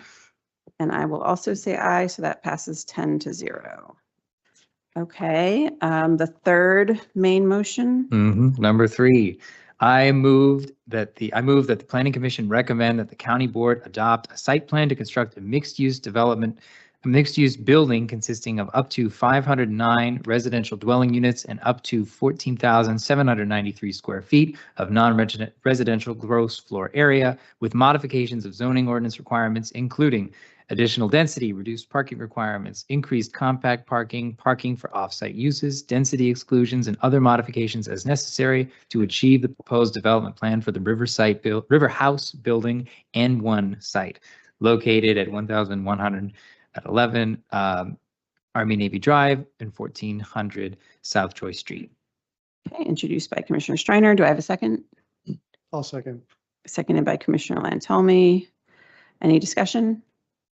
Okay, then we'll go to a vote. Commissioner Lantelmi. Aye. Commissioner Patel. Aye. Commissioner Steinberger. Aye. Commissioner Bagley. Aye. Commissioner Guevara. Aye. Commissioner Berkey. Aye. Commissioner Streiner. Aye. Commissioner Robertson. Aye. Commissioner Amadeo. Aye. Commissioner Torres. Abstain. And I also say aye. That passes 10-0. Another motion. Number 4, I move that the Planning Commission recommend that the county board adopt a site plan to construct up to 132 residential dwelling units consisting of townhouses and multifamily stacked flats, with modifications of zoning ordinance requirements, including reduced parking requirements and other modifications as necessary to achieve the proposed development plan for the River House Land Bay S site located at 1400 South Joy Street and 1600 South Joy Street. Okay, introduced by Commissioner Streiner. Do we have a second? Second. Seconded by Commissioner Guevara. Any discussion? Okay, Commissioner Lantelmi. Aye. Commissioner Patel. Aye. Commissioner Steinberger. Aye. Commissioner Bagley. Aye. Commissioner Guevara. Aye. Commissioner Berkey. Aye. Commissioner Streiner. Aye. Commissioner Robertson. Aye. Commissioner Amadeo. Aye. Commissioner Torres. Aye. Okay. And Commissioner Peterson says yes, so that is 11-0. Okay, number 5. Number 5, I move that the Planning Commission recommend that the county board adopt a site plan to construct a multifamily building with up to 102 residential dwelling units with modifications of zoning ordinance requirements, including reduced parking requirements and other modifications as necessary to achieve the proposed development plan for the River House Building C1 site located at 1600 South Joy Street. Okay, introduced by Commissioner Streiner. Do we have a second? Second. Seconded by Commissioner Guevara. Any discussion? No, then we will go to the vote. Commissioner Lantelmi. Aye. Commissioner Patel. Aye. Commissioner Steinberger. Aye. Commissioner Bagley. Aye. Commissioner Guevara. Aye. Commissioner Berkey. Aye. Commissioner Streiner. Aye. Commissioner Robertson. Aye. Commissioner Amadeo. Aye. Commissioner Torres. Abstain. And I will also say aye, so that passes 10-0. And the final main motion. All right. Number 6, I move that the Planning Commission recommend that the county board adopt a site plan for 3 existing multifamily buildings totaling up to 1,676 residential dwelling units and up to 1,130 square feet of non-residential gross floor area, with modifications of zoning ordinance requirements, including reduced parking requirements, reduced loading requirements, alter dimensional parking standards, and other modifications as necessary to achieve the proposed development plan for the River House existing buildings, Ashley, Potomac, and James site, located at 1111 Army Navy Drive, 1400 South Joy Street, and 1600 South Joy Street. Second. Commissioner Steinberger gets the second. Okay. Fastest Any man in the West. discussion? Madam Chair, just real brief. I just want to take this moment to thank former Commissioner Weir for joining us and presenting, and Commissioner Lentelmi for shepherding this early on, and then Commissioner Streiner for all of his work, especially reading the motions tonight. I'm very excited about this project. This is a long time coming. There's a lot of us who've worked on this for a long time, former planning commissioners, county board members. A lot of improvements have been made, and I know what it feels like to come to a county board or a planning commission meeting and know that it's probably not going to go the way that I want it to, but still show up and testify. So I really appreciate everybody who came tonight, sent emails. I read all of them. I believe my colleagues did as well. There's a lot. There was a robust discussion about the spur. We had some differences of opinion, but I hope you feel like you were heard, even if we didn't come to the same conclusions on some of that stuff. So I just really appreciate all of that. And I think this project is for the better for all of that discussion that we've had. So anyway, I just really appreciate it, and I'm happy to support this. Thanks. Thank you, Commissioner Berkey. We will go to our vote then. Commissioner Lentelmi? Aye. Commissioner Patel? Aye. Commissioner Steinberger? Aye. Commissioner Bagley? Aye. Commissioner Guevara? Aye. Commissioner Berkey? Aye. Commissioner Streiner? Aye. Commissioner Robertson has stepped out. We'll go back to him. Commissioner Armadale? Sorry, I still get to do my motion afterwards? Yep. Okay. Aye. Commissioner Torres? Same. Okay, I will also say aye, and we will hold the vote open for a second. Been 3 hours. Okay, so we'll count it as an abstain. So that passes 9-0. Okay. Any additional motions that you'd like to add? Commissioner Peterson, Chair Peterson, I think you have to count that as a not present. Oh, okay. I don't know what the difference is between that and abstain, but we will note that for the record. Thank you. Okay, thank you. Any additional motions? I move that the Planning Commission recommend approval of N1 with the condition that prior to county board consideration, the applicant provide a stamped acoustical analysis demonstrating compliance with the noise ordinance.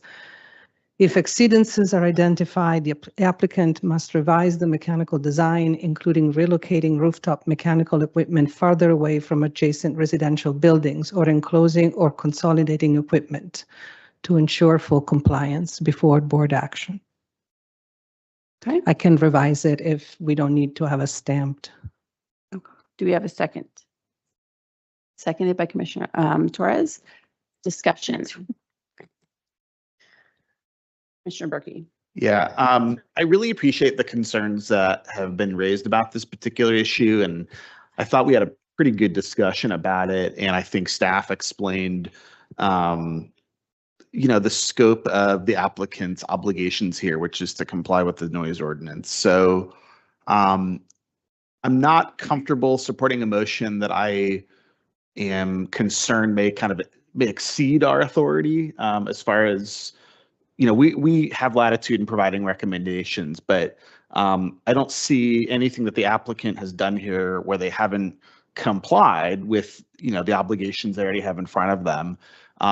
If we want to ask them to do things, I think that's something that we can always do, and we certainly do typically, right? We ask for more affordable housing and other community benefits. So, but I think requiring something like that, I agree with the sentiment, but I don't know that I can support it. Thanks. Happy to rephrase it, but. Commissioner Lentelmi and then Commissioner Guevara. Yeah, I concur with Commissioner Berkey. I agree with the concerns.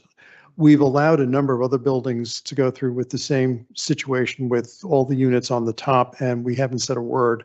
So singling this one out, I think, is sort of unfair at this point. It is a larger issue that maybe we as a body could end up discussing at some point and give some idea of what to ask, because I think the idea of having guidelines for what noise these things should be making and whether they should even be allowed, that's a larger issue. But I don't think it's right at this point to single out one specific building where we've done it all. We've allowed so many others already. But have the other buildings been so close to an existing? And a lot of them have been. They're in the corridors. They're in the metro corridors, so they are close to others. Commissioner Guevara. I'd like to associate myself with Commissioner Berkey and Commissioner Lantelmi. I think we're so far along in the process, but I do understand the concerns that, the neighbors have raised, and that obviously some of our commissioners here are concerned about, just adding it at this late phase. And when we have allowed others, I just don't think would be very fair across the board. I just know what it's like to conform as an architect and still make people very angry. Okay, are we ready? Late. I think it's late once it's built. Because once it's built, you can't. But Okay, are we ready for a vote? Okay, Commissioner Lantelmi. Nay. Commissioner Patel. Nay. Commissioner Steinberger. Abstain. A real abstain. Commissioner Bagley. Nay. Commissioner Guevara. Nay. Commissioner Berkey. Nay. Commissioner Striner. Aye. Commissioner Robertson. No. Commissioner Amadeo. Yay. Commissioner Torres. yay. And I will say nay. So 1, 2, so it does not pass. Okay, any additional motions? Okay, there are not any. So I would just like to say to everybody involved in this process that has been years, thank you so much for your involvement. We have come a long way. There have been a lot of improvements to this project because of everybody's involvement, whether it was the applicant's flexibility, whether it's through staff's hard work and diligence, both on this project as well as the Pentagon City Sector Plan. For everybody who participated in the SPRC process, whether you were a member or a member of the public who is writing letters and emails and organizing your friends, you have all made a tremendous difference in this project. We are seeing more community benefits than we would normally at this point. We're seeing them earlier. I'm really excited about being able to see this first big project of the Pentagon City Sector Plan happening. There is a lot more work to be done. We will have more SPRCs for this kind of second phase of the project that will take place in the out years. But right now, I think we have some on-site affordable housing to look forward to. We have the start of a new park. We have the green ribbon. We have hopefully even more improvements to the green ribbon at the 15th Street spur. So thank you to everybody who has been involved. Thank you for all of the consensus building, and thank you to all of my colleagues for staying here until 11 or 10, almost 11 o'clock. Thank you to everybody here that is still here at 11 o'clock. And please come back tomorrow and on Thursday, because we have so many more fun things to discuss. So I will call this meeting to recess for the night and see y'all tomorrow.